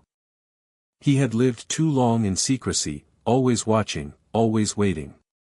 The tension of years spent in hiding turned into physical wear. It is said that illness forced him closer to the surface, to hospitals and clinics where anonymity was fragile. Perhaps he knew his time was ending, and perhaps part of him was ready to let the hunt conclude. For a man who had built his identity on disappearance, to be seen again would mean surrender, not just to the law, but to the world itself. When he was finally found and arrested, it was not during a gunfight or dramatic chase, but during a quiet morning in Palermo. The moment carried an eerie calm. The ghost had been cornered not by violence, but by the slow persistence of time and human error. Decades of pursuit had led to that single, almost anticlimactic moment. The myth unraveled before the cameras, showing an older man, frail but still composed, his eyes steady as if acknowledging that even ghosts must eventually return to the light. His capture marked the end of an era for Sicily. It wasn't merely the arrest of a fugitive, it was the closing of a chapter that had defined the island's criminal identity for generations. For the people, there was relief, but also a quiet melancholy, because with his fall, a certain mystique of the old Mafia world faded too. Matteo Messina Denaro had been both a monster and a mystery, and when he was finally caught, the world was reminded that legends, no matter how dark, are still human beneath the myth. In the end, Matteo Messina Denaro's story fades into the mist like the legend he became. For over 30 years, he lived as a shadow among shadows, a man whose presence was felt more than seen, whose name carried the weight of both fear and fascination. When people spoke of the Sicilian ghost, they spoke in lowered voices, of his intellect, his patience, his ruthless precision. To many, he was the last embodiment of an era when power did not need to announce itself, when silence could command more loyalty than violence ever could. His long evasion from law enforcement remains one of the most remarkable in criminal history. It wasn't luck that kept him free for so long, but calculation. Every movement was deliberate, every risk measured. He lived through layers of secrecy, safe houses, couriers, coded messages, but what truly protected him was his understanding of people. He knew how fear worked, how loyalty could be shaped, and how belief could be more binding than any weapon. Those who served him rarely saw him, yet his influence guided their every action. It was as though his invisibility made his authority even stronger. In his absence, stories about Matteo grew larger than life. Some called him a genius, others a phantom. Rumors claimed he walked freely through Sicilian towns disguised as an ordinary man, even as police searched every corner of the island for him. Each unconfirmed sighting only added to the legend. Over time, Matteo became less of a criminal figure and more of a myth, a symbol of defiance, a whisper in the wind that Sicily could not silence. His life in hiding was not one of comfort but of endurance. He was said to live modestly, far removed from the luxury people imagined. Years of evasion turned solitude into a constant companion. Trust was scarce, even the closest allies could become threats. In those years, his mind was both his prison and his freedom, always calculating, always cautious, never resting. The cost of invisibility was heavy, yet he accepted it as the price of control. When his story finally came to light, it was not through a violent end, but through quiet inevitability. Time had done what no bullet or warrant could achieve. The myth met mortality, and with his passing, a chapter in Sicily's dark history drew to a close. But even in death, Matteo's influence did not vanish. The systems he built, the loyalties he forged, and the fears he inspired still linger in whispers across the island. His ghost remains not in the shadows of alleys, but in the minds of those who remember him. The legend of Matteo Messina Denaro stands as a reflection of human complexity, the genius and the cruelty, the discipline and the loneliness. His mastery of invisibility was both his triumph and his tragedy. For decades, he controlled an empire without ever being seen, but in doing so, he erased his own humanity. What remains now is a paradox, a man who ruled from the dark, whose greatest achievement was to disappear, and whose greatest failure was never being truly free. As the years move on, his name will live between fact and fiction, part truth, part myth. The Sicilian ghost has vanished at last, but his echo still drifts through the streets of Castelvetrano and Palermo, where silence holds memory and every shadow tells a story.